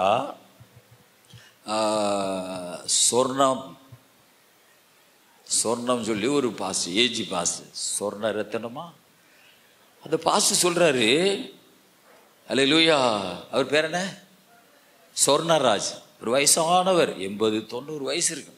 அவர் சொல்றாரு, உன் மேல பொறாமப்படுறவங்களை கடவுள் கொல்ல மாட்டா, உயிரோட வச்சிருப்பார். அல்லேலூயா. ஆனா நீ நினைப்ப, நீ பகைக்கிறவங்களாம் ஆண்டவரே அவங்க இன்னும் வாழ்றாங்களே, வாழுவாங்க. எதுக்கு? ஸ்தோத்திரா, உன்னை ஆசீர்வாதமா இருக்கிறத பார்த்து பார்த்து வேதனைப்படும்படி அவனை கர்த்தர் வச்சிருப்பார் அப்படின்னு ஒரு 10,000 விசுவாசிகளுக்கு ஒரு பாஸ்டரா இருக்கிற ஒரு 85 வயது ஒரு நல்ல பரிசுத்தவானவர். அல்லேலூயா. அவன் பாருங்க, கர்த்தர் இடுப்புக்கு நான் சொல்லுகிறா, இன்னொரு சொப்பனை கண்டே. அல்லேலூயா. அப்படின்னா கர்த்தருக்கு நாம பிரியமா வாழ வாழ, கர்த்தருடைய ஊழியத்தை தாங்க, கர்த்தருடைய சித்தத்தின்படி வாழ வாழ, ஆமென், ஸ்தோத்திரா, உன்னுடைய ஆசீர்வாதத்தை விரும்பாதவர்களுக்கு இடுப்புக்குனாலுமே அந்த கண்களுக்கு முன்னாடி உன்னை உயர்த்தி கொண்டே இருப்பார். ஆமென். கையை தட்டி அப்பாவுக்கு ஒரு நன்றி சொல்லுங்க. அல்லேலூயா. ஸ்தோத்திரா. ஆமென். உன்னை உயர்த்தி கொண்டே இருப்பா, உன்னை ஆசீர்வதித்துக் கொண்டே இருப்பா. அவன் அந்த சகோதரர்கள் பகைக்கிறார்களே, சரி இதோட கொஞ்சம் நிப்பாட்டிக்கிடுவோம், ரொம்ப பொறாமப்படுறாங்க அப்படின்னு யோசிக்கல. இன்னொரு சொப்பனம் கண்டு, அல்லேலூயா, ஆமென், இன்னொரு சொப்பனம் கண்டு தன் சகோதரரை நோக்கி, நான் இன்னொரு சொப்பனம் கண்டேன், சூரியனும் சந்திரனும், அதாவது அவங்க அம்மா அப்பா 11 நட்சத்திரங்களும், அதாவது கூட பிறந்த சகோதரர்கள் என்னை வணங்கினது என்றார். இதை அவன் தகப்பனுக்கு தன் சகோதரருக்கு சொன்னபோது அவன் தகப்பன் அவனை பார்த்து, நீ கண்ட இந்த சொப்பனம் என்ன? நானும் உன் தாயாரும் உன் சகோதரர் தரைமட்டு குனிந்து உன்னை வணங்க வருவோமோ என்று அவனை கடிந்து கொண்டார். அவன் சகோதரர் அவன் மேல் பொறாமை கொண்டார்கள். அல்லேலூயா. பாருங்க, அவங்க இன்னும் பொறாமை கொண்டார்கள். நாம் அந்த இடத்துக்கு போகக்கூடாது. ஏன்? கர்த்தருடைய கரம் தம்பி மேல இருக்கிறது, கர்த்தருடைய தரிசனம் ஆமென் அந்த சகோதரன் மேல இருக்கிறது. அதுக்கு நாம எதிர்த்து நிற்க கூடாது. கர்த்தர் அவனை உயர்த்துகிறார் என்று மனதிலே வைத்துக் கொள்ள வேண்டும். அவன் தகப்பனோ யாக்கோபு ஒரு தேவ மனிதன், மகனை பார்த்து கடிந்து கொள்ளுகிறான். ஆனா மனசிலே அதை வைத்து கொண்டா. மனசுல வச்சிருக்கணும். அல்லேலூயா, ஆமென். வெளிப்படையா பொறாமை கொண்டான் என்று எழுதப்பட்டிருக்கிறது. அப்படிப்பட்டவர்களா நம்ம இருக்கக்கூடாது. ஒருவேளை இன்னும் அடுத்த வருஷத்துல கடவுள் ஆமென் அவனையும் உயர்த்துகிற ஒரு சூழ்நிலைக்கு வந்துடலாம். ஆகவே மனதிலே வைத்து கொள்ளணும். கர்த்தர் கரம் தம்பி மேல இருக்கிறது, கர்த்தர் கரம் அண்ணன் மேல இருக்கிறது, கர்த்தர் கரம் அப்பா மேல இருக்கிறது, கர்த்தர் கரம் அம்மா மேல இருக்கிறது, கூட பிறந்த தங்கச்சி மேல இருக்கிறது. கர்த்தர் அவங்களை உயர்த்தி கொண்டிருக்கிறார். ஆகவே மனதிலே வைத்திருக்கணும். அல்லேலூயா. ஆகவே இந்த சகோதரர்கள் கட்டுப்பாடற்றவர்கள் அவனை ஸ்தோத்திரம் அவன் மேலே பொறாமை கொண்டார்கள். அல்லேலூயா, கர்த்தருக்கு மகிமை உண்டாவதாக. ஆண்டவர் இந்த யோசேப்புடைய அரிக்கட்டுகள் நிமிர்ந்து நிற்கிறதாக, அவருடைய சகோதரர்களுடைய அரிக்கட்டுகள் வணங்குகிறதாக கர்த்தர் அவனுக்கு வெளிப்பாடு கொடுத்தார். 11 நட்சத்திரங்களும் ஆமென் வணங்கினது, சூரியனும் சந்திரனும் வணங்கினது. அல்லேலூயா, ஸ்தோத்திரா. அவை சகோதரர்கள் சொன்னா பார்க்கிற மனிதர்கள். ஸ்தோத்திரா. சூரியனும் சந்திரனும் நட்சத்திரங்கள் சொன்னா காலத்தை குறிக்கிற கடவுள் படைத்த ஒரு அவன் ஒரு உறுப்பு. அல்லேலூயா. அது சூரியனும் சந்திரனும் காலத்தை குறிக்கிறது. அல்லேலூயா. 11 நட்சத்திரங்களும் அவை வானத்தில் உள்ளவைகள். சூரியனும் சந்திரனும் காலத்தை குறிக்கிறது. இதிலிருந்து என்ன விளங்குது? ஒரு காலம் உனக்கு வரும். அல்லேலூயா. பூமி உருளும், சாமி சூரியன் பூமியை சுற்றும். கொஞ்ச காலம் நீ காத்திரு, அது வாழ்க்கையில அந்த ஆசீர்வாதம் வரும். அல்லேலூயா, ஆமென். இன்றைக்கு உங்களுக்கு ஒரு நல்ல காலம் என்றால் அடுத்து இன்னொருத்தவங்களுக்கு ஒரு நல்ல காலம் வரும். ஏன்? பூமி உருண்டு கொண்டே இருக்கிறது. அல்லேலூயா. காலம் மாறிக்கொண்டே இருக்கும். ஆமென். அல்லேலூயா. அதனால் நாம் நினைக்கிறதெல்லாம் கர்த்தருக்கு பிரியமா வாழணும். யோசேப்பை போல வாழணும். யோசேப்பை போல உண்மையா இருக்கணும். அல்லேலூயா. கர்த்தருக்கு ஸ்தோத்திரம் உண்டாவதாக. ஆதியாகம புஸ்தகம் 37ஆம் அதிகாரத்துல 19 இருந்து 24 வரை வாசிப்போம். ஒருவரை ஒருவர் நோக்கி, இதோ சொப்பனக்காரன் வருகிறான், நாம் அவனை கொன்று இந்த குழிகள் ஒன்றிலே அவனை போட்டு ஒரு துஷ்ட மிருகம் அவனை பட்சித்தது என்று சொல்லுவோம், வாருங்கள், அவனுடைய சொப்பனங்கள் எப்படி முடியும் பார்ப்போம் என்றார்கள். ரூபன் அதை கேட்டு அவனை அவர்கள் கைக்கு தப்புவித்து அவனை அவன் தகப்பனிடத்திற்கு திரும்பவும் கொண்டு போக மனதுள்ளவனாய் அவர்களை நோக்கி, அவனை கொல்ல வேண்டாம், நீங்கள் இரத்தம் சிந்தலாகாது, நீங்கள் அவன் மேல் கை வையாமல் அவனை வனாந்தரத்தில் உள்ள இந்த குழியிலே போட்டு விடுங்கள் என்று சொல்லி இவ்விதமாய் ரூபன் அவனை அவர்கள் கை தப்புவித்தான். யோசேப்பு தன் சகோதரரிடத்தில் சேர்ந்தபோது யோசேப்பு உடுத்தி கொண்டிருந்த பல வர்ண அங்கியை அவர்கள் கலற்றி அவனை எடுத்து அந்த குழியிலே போட்டார்கள். அது தண்ணீர் இல்லாத வெறும் குழியாய் இருந்தது. பாருங்கள், இந்த இடத்திலே ஸ்தோத்திரா, இந்த யோசேப்பு கையில அவங்க அப்பா ஒரு உணவு கொடுத்து, ஸ்தோத்திரா, அவன் சகோதரர்கள் ஆடு மேய்க்கிறாங்க, ரொம்ப நாளாச்சு போய் அவங்களை போய் பார்த்து சுக விசாரிச்சுட்டு வான்னு சொல்லி சில உணவுகளை கொடுத்து யோசேப்பு கையில அவங்க அப்பா அனுப்புகிறார். அல்லேலூயா, கர்த்தருக்கு ஸ்தோத்திரம் உண்டாவதாக. தோத்தான் என்கிற ஒரு ஊர்ல ஆடு மேய்ச்சி கொண்டிருக்கிறாங்க. அல்லேலூயா. அந்த இடத்துக்கு ரொம்ப தூரத்துல போய் இந்த உணவை கொண்டு போகும் பொழுது, ஆமென், இந்த யோசேப்பை பாருங்க, இந்த பகைக்கிற சகோதரர்களுக்கு, பொறாமப்படுகிற சகோதரர்களுக்கு தகப்பன் உணவு கொடுக்கிறத பத்திரமா கொண்டு போகிறா. அவனுடைய இருதயத்தை பாருங்க. அல்லேலூயா. இடையில போகும்போது அரளி செடி எடுத்து கொஞ்சம் பாலை ஒரு 2 சொட்டை உள்ள விட்டுருக்கலாம். அல்லேலூயா, ஆமென், ஸ்தோத்திரா.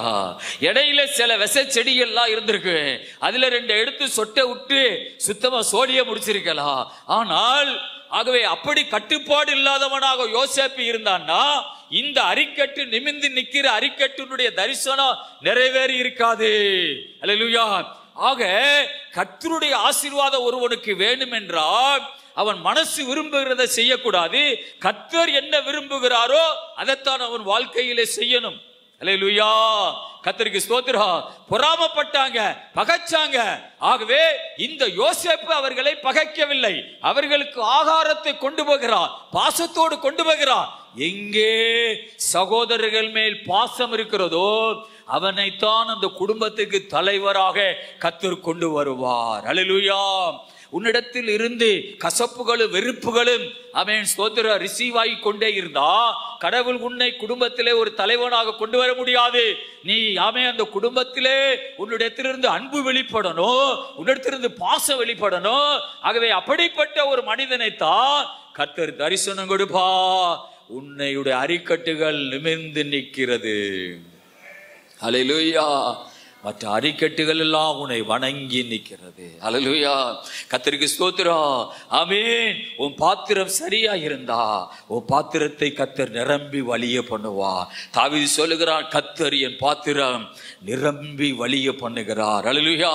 பாசத்தோடு உணவு கொண்டு போகிறார். அவங்க சொல்றாங்க, இதோ சொப்பனக்காரன் வருகிறார். அல்லேலூயா. நல்ல பேசலாம். ஆமென். வார்த்தையில் யாருக்கு ஆமென் ஸ்தோத்திர கேள்வி கேட்க முடியாது. ஏன்னா நாவு உன்னுடைய நாவு தான். அல்லேலூயா. இதோ சொப்பனக்கார வருகிறார். அல்லேலூயா. சொப்பனத்தை கொடுத்தவர் பார்த்து கொண்டு இருக்கிறார். அல்லேலூயா. இதோ சொப்பனக்காரன் வருகிறார், நாம் அவனை கொன்று, பாருங்க, சொந்த தம்பிய கொன்று அப்படின்னு சொல்லுகிறாங்க. அல்லேலூயா. ஒரு மனிதனுடைய இருதயம் கொஞ்சம் அன்பு இல்லாம போனா இன்னும் அது ஓவரா அதுல போயிட்டே இருக்கும். அல்லேலூயா, ஸ்தோத்திரா. அல்லேலூயா. ஆமென். கொஞ்சம் பகைமைக்குள்ள போனா அப்படியே கொஞ்சம் ஓவரா போய் அப்படியே கொலை செய்கிறவர்களாக மாறுவார்கள். பாருங்க, அவங்க சொல்றாங்க, அவனை கொன்று அவன் ஒரு தீங்கு செய்யவில்லை, நல்லதுதான் யோசேப்பு செய்கிறான், ஆகாரம் கொண்டு வருகிறான். என்ன இவர்களுக்கு இல்லை? இவர்களுக்கு அன்பு இல்லை, கடவுளுடைய பயம் இல்லை, கட்டுப்பாடற்ற வாழ்க்கை. எங்க நாவு எங்களை யார் கேட்பா? அல்லேலூயா. ஆகவே அவனை கொன்று ஸ்தோத்திரா இந்த குழிகளில் ஒன்றிலே அவனை போட்டு ஒரு துஷ்ட மிருக அவனை பட்சித்தது என்று சொல்லுவோம். வாருங்கள், அவனுடைய சொப்பனங்கள் எப்படி முடியும் பார்ப்போம் என்றார்கள். அல்லேலூயா. பாருங்க, குழியில போட்டுட்டு அந்த சொப்பனம் எப்படி நடக்கும்? இதெல்லாம் யாருக்கு விரோதமா பேசுகிறது? கர்த்தருக்கு விரோதமாக பேசுகிறது. எப்படி நடக்கும்னு பார்ப்போம். அல்லேலூயா. அப்படி என்றால் கர்த்தரை எதிர்த்து நிக்கிறாங்க. சொப்பனம் கர்த்தர் கொடுக்கிறா, நிச்சயமா நடக்கும் என்று சொல்றார். நிச்சயமாய் தரிசனம் நிறைவேறும். அது தாமதித்தாலும் அதுக்கு காத்திரு, அது உன் வாழ்க்கையில நிச்சயமாய் நடக்கும். அல்லேலூயா. அது தாமதிப்பதே இல்லை. அல்லேலூயா, கர்த்தருக்கு ஸ்தோத்திரம். ரூபன் அதை கேட்டு அவனை அவர் கைகளுக்கு தப்புவித்து அவனை அவன் தகப்பனிடத்துக்கு திரும்பவும் கொண்டு போக மனதுள்ளவனாய். இந்த ரூபன் என்பவன் இயற்கையாகவே அண்ணன் தம்பி மேல பாசம் உள்ளவன் அல்ல. ஏன்னா தகப்பனுடைய மறுமனையாட்டியோட பாவம் செய்தவன். ஆக அவனுக்கு ஒரு இயற்கையாகவே பாச உணர்வு, தாய் தகப்பன் பாசம் அப்படி இல்லை. ஆகவே கடவுள் இந்த ரூபனை பயன்படுத்துகிறார் இந்த யோசேப்பை தப்புவிக்க. அல்லேலூயா. ஆகவே ஆண்டவர் இல்லாததில் இருந்து இருக்கிறதாக அதை நிரப்புவார். அல்லேலூயா. ரூபன்ட்டை கிடையவே கிடையாது. அப்படி இருந்திருந்தா தகப்பனுடைய மறுமனையாட்டியோடு பாவம் செய்திருக்க மாட்டார். இல்லாததை இருக்கிறதாய் கர்த்தர் நிரப்புவார். அல்லேலூயா. உனக்கு ஒரு தரிசனம் நிறைவேறணும்னா உன்னை பகைக்கிறவர்களையே கர்த்தர் உனக்காக ஆக வைப்பார்.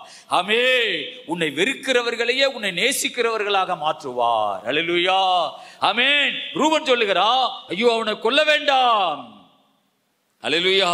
அப்படின்னு அவனை தப்புவித்து அவனை கொல்ல வேண்டாம், நீங்கள் இரத்த சிந்தலாகாது, நீங்கள் அவன் மேல் கை வையாமல் அவனை வனாந்தரத்தில் இந்த குழியிலே போட்டு விடுங்கள் என்று சொல்லி இவ்விதமாய் ரூபன் அவனை அவர்கள் கைக்கு தப்புவித்தான். யோசேப்பு தன் சகோதரிடத்திலே வந்தபோது யோசேப்பு உடுத்தி கொண்டிருந்த பலவர்ண அங்கியை அவர்கள் கலற்றி.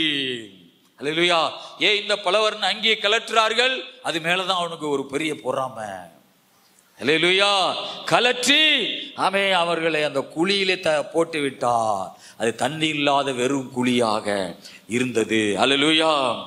குழியிலே ஸ்தோத்திரா போட்ட உடனே தேவ திட்டம் குழிக்குள்ள போயிட்டு என்ற அர்த்தமா? அல்லேலூயா. தேவ திட்டத்தை யாராவது குழியில ஓடு புதைக்க முடியுமா? தேவனுடைய தரிசனத்தை யாராவது குழியில ஓடு புதைக்க முடியுமா? அல்லேலூயா. எத்தனை துன்மார்க்கர்கள் எழுப்பினாலும் தேவ திட்டத்தை குழியிலே போட்டு மூடவே முடியாது. அல்லேலூயா.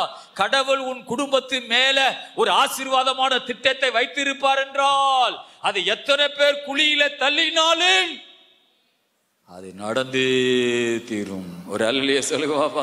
அல்லேலூயா. உனக்கென்று கடவுள் வைத்திருக்கிற ஆசீர்வாதங்களை எத்தனை பேர் குழியில போட தீர்மானித்தால் தேவன் தூக்கி எடுப்பா. நீதிமான் 7 தடவை விழுந்தாலும் திரும்பவும் எழுந்திருப்பா. அல்லேலூயா. நீதிமான் 7 தடவை விழுந்தாலும் திரும்ப அவன் எழுந்திருப்பா. கர்த்தர் அதை செய்வார். அல்லேலூயா. தேவ திட்டங்களை குழியிலே போட்டு மூட முடியாது.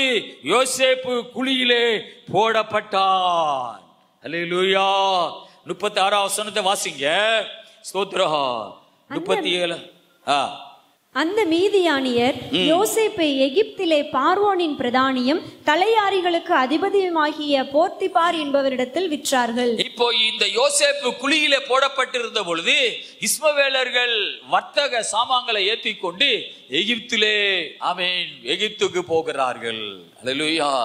கர்த்தருக்கு மகிமை உண்டாவதாக. ஸ்தோத்திரா. நான் இந்த தோத்தான் சொல்றத அந்த ரோடு, அல்லேலூயா, தோத்தான்ங்கிறதுக்கிட்ட ஒரு ரோடு இருக்குது.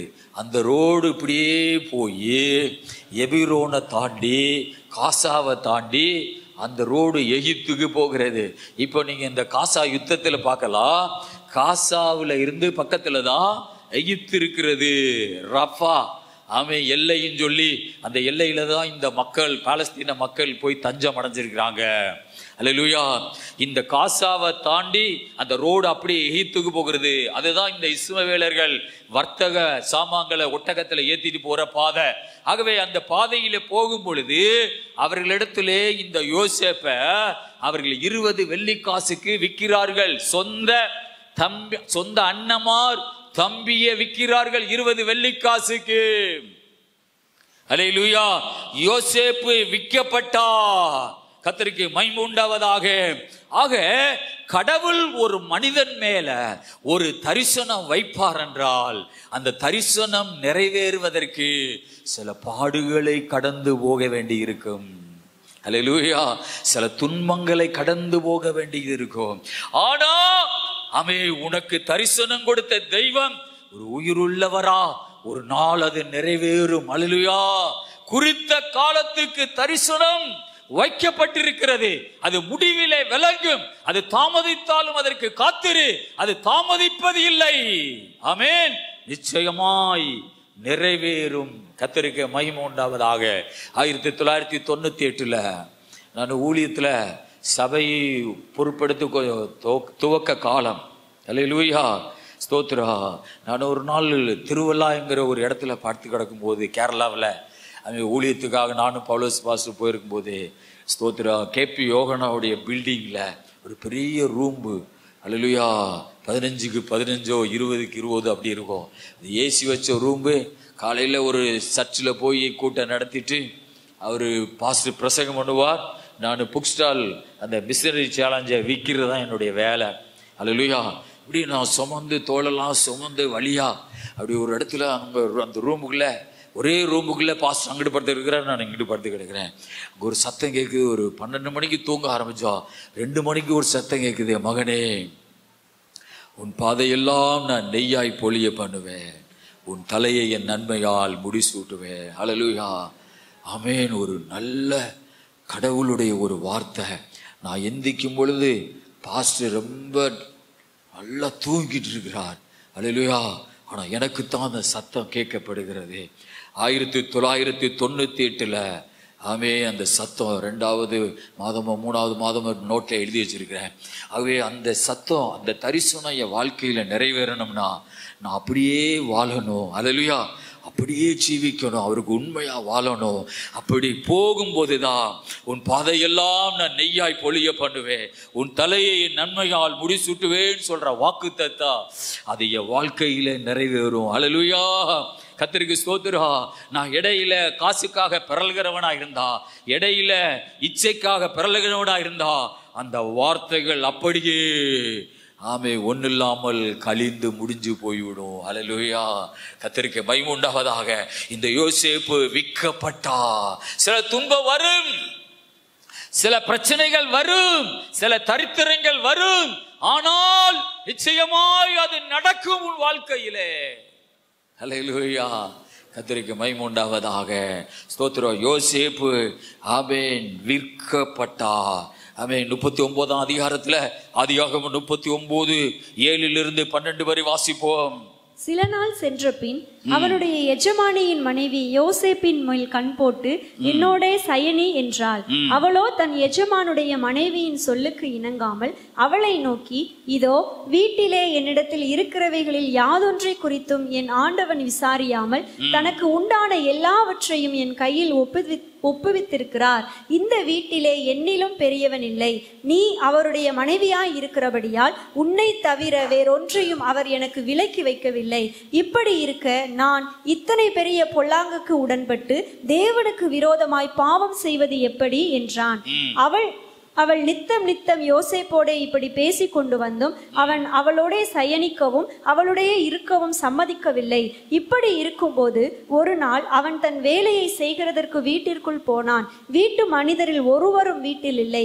அப்பொழுது அவள் அவனுடைய வஸ்திரத்தை பற்றி பிடித்து என்னோட சயனி என்றாள். அவனோ தன் வஸ்திரத்தை அவள் கையிலே விட்டு வெளியே ஓடி போனான். அவன் தன் வஸ்திரத்தை அவள் கையிலே விட்டு வெளியே ஓடி போனதை அவள் கண்டபோது அவள் தன் வீட்டு மனிதரை கூப்பிட்டு, பாருங்கள். பாருங்க, இந்த இடத்துல நான் வாசிக்கும் பொழுது இந்த யோசேப்பு ரொம்ப அழகுள்ளவன், ரொம்ப முகம் அழகான ஒரு ரூபம் உள்ளவன், ஒரு வாலிபன். அல்லேலூயா. கர்த்தருக்கு ஸ்தோத்திரம். அவன் மேல ஒரு பெரிய தேவ திட்டம் இருக்கிறது. கர்த்தருக்கு மகிமை உண்டாவதாக. ஒரு பெரிய ஆசீர்வாதமான திட்டம் இருக்கிறது. அவன் எப்போதும் அதை நினைச்சுக்கிட்டே இருக்கிறான். யோசேப்பு, என் மேல ஒரு பெரிய திட்டம் இருக்கிறது. அல்லேலூயா. எனக்கு விரோதமாக சத்துரு வருவான், எனக்கு விரோதமாக சில மனிதர்கள் வருவார்கள், எனக்கு விரோதமாக சில பெண்கள் வருவார்கள். ஆனா என் மேல ஒரு பெரிய திட்டம் இருக்கிறது. அல்லேலூயா. எனக்கு ஆண்டவர் எனக்கு ஒரு பெரிய தரிசனத்தை கொடுத்திருக்கிறார். நான் ஒரு கட்டுப்பாடு உள்ள ஒரு வாழ்க்கை வாழும் பொழுதுதான் அந்த தரிசனம் என் மேல நிறைவேறும். அல்லேலூயா. கர்த்தருக்கு மகிமை உண்டாவதாக. கடவுள் என்பவர் பரிசுத்தம் உள்ள ஒரு தெய்வம். ஆமென். மற்ற தெய்வங்களை போல 2 மனைவி 3 மனைவி வச்சிருக்கிற தெய்வம் அல்ல இயேசு கிறிஸ்து. இந்த உலகத்திலே பிதாவாகிய தேவன் தம்முடைய மகனை அல்லேலூயா பாவம் போக்கும் பலியாக இந்த உலகத்தில் அனுப்பி மனிதர்களுடைய பாவத்தை சுமந்து 33 வயது வரை இந்த உலகத்தின் பாவங்களை சுமந்து தீர்க்க சத்தியத்தை அறிவித்து அவர்களை பரலோகத்துக்கு நேராக நடத்தி சிலுவையிலே நமக்காக மரித்தவர். அல்லேலூயா. இந்த இயேசு கிறிஸ்து ஒரு பரிசுத்தம் உள்ள ஒரு தெய்வம். ஆகவே பரிசுத்தம் உள்ள ஒரு வாழ்க்கை வாழும் பொழுதுதான் உண்மையில கடவுளுடைய திட்டம் நடக்கும். அல்லேலூயா. சாத்தானுக்கு தெரியும், அல்லேலூயா, இவன் மேல ஒரு பெரிய திட்டம் இருக்கிறது. நான் போத்திபாரின் மனைவியை அனுப்புறேன் பாரு. அல்லேலூயா. ஸ்தோத்திரா. எந்த மனிதன் யாருக்கு முன்னாடி தோற்று போறானோ இல்லையோ, ஸ்திரீக்கு முன்னாடி கண்டிப்பா தோற்று விடுவார். ஸ்திரீக்கு ஜாக்கிரதையா இல்லாவிட்டால் அதே மாதிரி ஒரு ஆணுக்கு ஜாக்கிரதையா இல்லாவிட்டால் கணவன் மனைவி அந்த வாழ்க்கையை தவித்து மற்ற எல்லாத்துக்கும் ஜாக்கிரதையா இல்லாவிட்டால் அவனுடைய வாழ்க்கையினுடைய தேவ திட்டம் சாத்தான் அழித்து போடுவான். அல்லேலூயா. உலகம் என்பது மனம் போன போக்கில வாழ்றதல்ல, இஷ்டமான இடத்துல ஓடி ஓடி ஓடி அப்படி ஓடுறதல்ல, ஜாக்கிரதையாய் நடக்கிறதா இந்த உலகம். அல்லேலூயா. ஒவ்வொரு காலும் நீ ஜாக்கிரதையாய் எடுத்து வைக்க வேண்டும். கர்த்தருக்கு மகிமை உண்டாவதாக. ஸ்தோத்திரா. அவள் சொல்லுகிறாள், வா என்னோடு பாவம் பண்ண வா என்று அவள் கூப்பிடுகிறாள். அல்லேலூயா. ஸ்தோத்திரா. போத்திபாரினுடைய வீடு ஆமென்.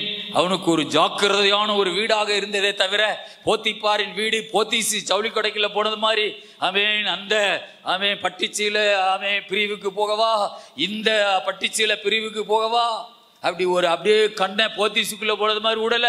போத்திப்பாரின் வீடு, அல்லேலூயா, போத்திப்பாரின் வீடு அவன் நமக்கு குழி தோன்ற ஒரு இடம். அல்லேலூயா, அது ஜாக்கிரதையா உள்ள இருக்கணும். ஆமென். கர்த்தருக்கு மகிமை உண்டாவதாக. அதனால அவன் ஓடுகிறான், அவள் வஸ்திரத்தை பிடிக்கிறான், அதை கலட்டி விட்டுட்டு ஓடுகிறான். அல்லேலூயா. சில நேரம் எனக்கு அழுகு வந்துடும், அவன் எப்படி எல்லாம் ஓடுறான் பாருங்க. யாரோ வஸ்திரத்தை கலட்டி விட்டுட்டு ஓடுவாங்களா? அல்லேலூயா. யாருக்காக ஓடுகிறான்? என் மேல ஒரு தேவ திட்டம் இருக்கிறது. ஆமென். அல்லேலூயா. அவன் வஸ்திரத்தை கலட்டி விட்டுட்டு ஓடுகிறான். பாவத்துக்கு விலகி ஓடுங்கள், விக்கிரக ஆராதனைக்கு விலகி ஓடுங்கள் அப்படின்னு பைபிள்ல நிறைய ஓடுங்கள் சொல்றது இருக்கிறது. அல்லேலூயா. கர்த்தருக்கு மகிமை உண்டாவதாக. ஆகவே யோசேப்பு வஸ்திரத்தை கலட்டி விட்டுட்டு ஓடுகிறான். அவனுக்கு தெரியும் என் மேல ஒரு ஆண்டவர் ஒரு பெரிய திட்டம் வச்சிருக்கிறார். நீங்க ஒவ்வொருத்தர் மேலேயும் கடவுள் ஒரு திட்டம் வச்சிருக்கிறார். உன்னைய ஒரு குடும்பத்துல ஒரு ஆசீர்வாதமான ஒரு நபரா வைக்கணும்னா இந்த யோசேப்பு மாதிரி உன் மனதை நீ வச்சுக்கிறணும். அல்லேலூயா. என் மேல ஒரு பெரிய தேவ திட்டம் இருக்கிறது. அல்லேலூயா. ஆண்டவராகிய இயேசு கிறிஸ்துவை தெய்வமாக நான் அறிந்திருக்கிறேன். அல்லேலூயா. என் மேல ஒரு பெரிய தேவ திட்டம் இருக்கிறது. நான் ரட்சிக்கப்பட்டிருக்கிறேன், நான் ஆண்டவருடைய பிள்ளை, நான் அவருக்காக நான் உண்மையா வாழணும் அப்படின்னுங்கிற ஒரு கட்டுப்பாடோடு நீ வாழும் பொழுது தேவ திட்டம் உன் மேல நிறைவேறும். அல்லேலூயா. வஸ்திரத்தை அவன் கலட்டி விட்டு அவன் ஓடுகிறான். அல்லேலூயா. கர்த்தருக்கு ஸ்தோத்திரம் உண்டாவதாக. யோசேப்பு போத்திபாரின் வீட்டிலே ஒரு அடிமையாக வேலை பார்த்தான். ஆக அவன் தரிசனத்தை சந்தேகப்படல, கடவுள் கொடுத்த வாக்குத்தத்தத்தை சந்தேகப்படல. நான் வேலைக்காரன் தான், ஆனா தேவ திட்டம் என் வாழ்க்கையில நிச்சயமாய் நடக்கும். அல்லேலூயா. நீ ஒரு போற பாதையில கஷ்டமா இருந்தாலும் உனக்கு கடவுள் கொடுத்த தரிசனம் ஒரு நாள் நிச்சயமாய் நடக்கும். உன் மேல கடவுள் வைத்திருக்கிற சித்தம் ஒரு நாள் நிச்சயமா நடக்கும். நீ போற பாதை கஷ்டமா இருக்கலாம். ஆமென். யார் வீட்லயாவது நீ வேலை பார்க்கலாம், தரித்திரத்துல இருக்கலாம், உன் குடும்பம் சாப்பாட்டு கூட வழி இல்லாம இருக்கலாம். ஆனா கடவுள் உன் மேல ஒரு திட்டம் வச்சிருக்காருனா அந்த திட்டம் ஒரு நாள் நடந்து தீரும். அல்லேலூயா. ஆனா நீ அதுக்கு காத்திரு. ஆமென். அதற்கு நீ வெயிட் பண்ணு. ஆமென். ஜாக்கிரதையா இரு, கவனமா இரு, நிச்சயமாய் நடக்கும். அல்லேலூயா. அது தாமதிப்பதே இல்லை. கர்த்தருக்கு மகிமை. வேதத்துல பாருங்க, கடவுள் யாருக்காவது வாக்குத்தத்தம் கொடுத்தா அது தாமதிக்கிறது, ஆனால் நடக்கும். அல்லேலூயா. கர்த்தருக்கு ஸ்தோத்திரம் உண்டாவதாக. ஆக இந்த போத்திபாரின் மனைவி புருஷன் வரவு இந்த எபிரேயன், இந்த வாலிபன் என்னோட பாவம் பண்ண வந்தாலும் கதையை மாத்தி போட்டு அவனை சிறையில கொண்டு போட்டுட்டாங்க. யோசேப்பு சிறையில இருந்தான். 39 அதிகாரத்துல 20, 21 வாசிங்க. யோசேப்பு சிறையிலே இருந்தான். யோசேப்பின் எஜமான் அவனை பிடித்து ராஜாவின் கட்டளையால் காவலில் வைக்கப்பட்டவர்கள் இருக்கும் சிறைச்சாலையிலே அவனை ஒப்புவித்தான். அந்த சிறைச்சாலையில் அவன் இருந்தான். கர்த்தரோ யோசேப்போடே இருந்து அவன் மேல் கிருபை வைத்து சிறைச்சாலை தலைவனுடைய தயவு அவனுக்கு கிடைக்கும்படி செய்தார். ஹல்லேலூயா. இந்த யோசேப்புடைய வாழ்க்கை இயேசு கிறிஸ்துவனுடைய வாழ்க்கைக்கு கொஞ்சம் சம்பந்தப்பட்டதாக இருக்கும். யோசேப்பு 20 வெள்ளிக்காசுக்கு விற்கப்பட்டார், இயேசு 30 வெள்ளிக்காசுக்கு விற்கப்பட்டார். அல்லேலூயா. இயேசு சகோதரர்களாலே ஆமென் ஏளனமாய் பேசப்பட்டார். அல்லேலூயா. யோசேப்பு சிறையில் இருந்த பொழுது 2 பேர் சிறையில் அவரோடு கூட குற்றவாளிகள் இருந்தாங்க. ஒருத்தன் காப்பாற்றப்பட்டான், ஒருத்தன் தூக்கில் போடப்பட்டான். இயேசு சிலுவையில் தொங்கும் போது ஒரு கள்ளன் ரட்சிக்கப்பட்டார், ஒரு கள்ளன் ஆமென் சிலுவையிலேயே ஆமென் ஸ்தோத்திரம் நரகத்துக்கு போறவனா போயிட்டான். அல்லேலூயா. ஒரு கள்ளன் ஆண்டவரோடு பரலோகத்துக்கு போறவனா எழும்பினான். யோசேப்போடு சிறையில கிடந்த ஒருவன் அவன் திரும்ப வேலையில் அமர்த்தப்பட்டான், ஒருவன் தூக்குல போடப்பட்டான். அல்லேலூயா. இப்படி நிறைய சம்பவங்களை நான் பார்க்கலாம். ஸ்தோத்திரா. யோசேப்பு சிறையிலே இருந்தார். ஸ்தோத்திரா. ஆதியாகம புஸ்தகம் 41 அதிகாரம் 15, 16 வாசிப்போம். அல்லேலூயா. வேகமா வாசிங்க. ஆதியாகமம் 41 15 16. பார்வோன் யோசேப்பை நோக்கி, ஒரு சொப்பனம் கண்டேன், அதன் அர்த்தத்தை சொல்ல ஒருவரும் இல்லை. நீ ஒரு சொப்பனத்தை கேட்டால் அதன் அர்த்தத்தை சொல்லுவாய் என்று உன்னை குறித்து நான் கேள்விப்பட்டேன் என்றான். அப்பொழுது யோசேப்பு பார்வோனுக்கு பிரதியுத்தரமாக, நான் அல்ல, தேவனே பார்வோனுக்கு மங்களமான உத்தரவு அருளி செய்வார் என்றான். பாருங்கள், இந்த யோசேப்புக்கு கடவுள் கொடுத்தது ஒரு சொப்பனம், ஒரு தரிசனம். அல்லேலூயா. இந்த சொப்பனத்தையும் இந்த தரிசனத்தையும் சகோதரர்கள் புரிந்து கொள்ள முடியவில்லை. தேவனுடைய திட்டங்களை சகோதரர்கள் புரிந்து கொள்ள முடியவில்லை. குடும்பத்தில் இருக்கிற யாருமே புரிந்து கொள்ள முடியவில்லை. யோசேப்புக்கு யாக்கோவுக்கு 4 மனைவி. ஆக யோசேப்புக்கு பெரியம்மா, சித்தி, சித்தப்பா அப்படிலாம் இருந்தாங்க. அல்லேலூயா.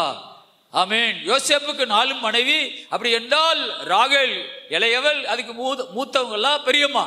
அப்ப யாருமே அவனுடைய சொப்பனத்தை கூட பிறந்த அண்ணன்மார்கள் யாருமே அறியவில்லை. அல்லேலூயா. ஆண்டவர் முள்ளாலதான் எடுக்கணும். சொப்பனத்தை யாரும் புரிந்து கொள்ளாவிட்டாலும் பார்வோனுக்கு ஒரு சொப்பனத்தை கொடுத்து அதை விளக்கத்தை யோசேப்பு வச்சு சொல்ல வைத்து, பார்வோனுக்கு என்ன சொப்பனம்? அல்லேலூயா. ஸ்தோத்ரா. ஆமென். ஸ்தோத்ரா. ஒரு மெலிஞ்ச ஒரு புஷ்டியான ஒரு 7 மாடு கடல்ல தண்ணியிலிருந்து ஏறி வருகிறது. பின்னாடி ஒரு 7 மெலிஞ்சு போன ஒரு மாடு, 7 மாடு வந்து இந்த புஷ்டியான மாடு அப்படியே முழுங்கிருச்சு. அல்லேலூயா.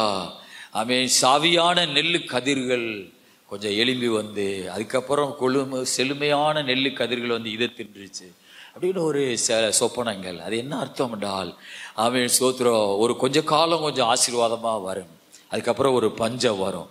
இந்த பஞ்சத்துல இந்த எகிப்தில் எல்லா ஜனங்களும் செத்து போயிடுவாங்க. அல்லேலூயா. இதுதான் இந்த யோசேப்புக்கு கடவுள் கொடுத்த வெளிப்பாடு. இதை யாராலும் சொல்ல முடியல. எத்தனையோ மந்திரவாதிகள், குறி சொல்லுகிறவர்கள் யாராலும் இந்த சொப்பனத்தை விளக்க முடியல. அவர் சொல்லுகிறார், தேவனே பார்வோனுக்கு மங்களமான அல்லேலூயா சொப்பனத்தை அர்த்தத்தை சொல்லி கொடுப்பா. யாராலும் முடியாதவைகள் நம்முடைய தேவனால் முடியும். ஒரு அல்லேலூயா சொல்லுங்க. அல்லேலூயா. எந்த குறி சொல்லுகிறவனாலும் முடியாதவைகள் நாம் ஆராதிக்கிற தேவனால் அது கூடும். அல்லேலூயா. ஆகவே இந்த சொப்பனத்தை யோசேப்புக்கு சொன்ன பொழுது, ஆமென் ஸ்தோத்திரா, யோசேப்பு சிறையிலிருந்து விடுதலையாக்கப்பட்டு யோசேப்பு பார்வோனுக்கு சொப்பனத்தை சொல்லுகிறார்.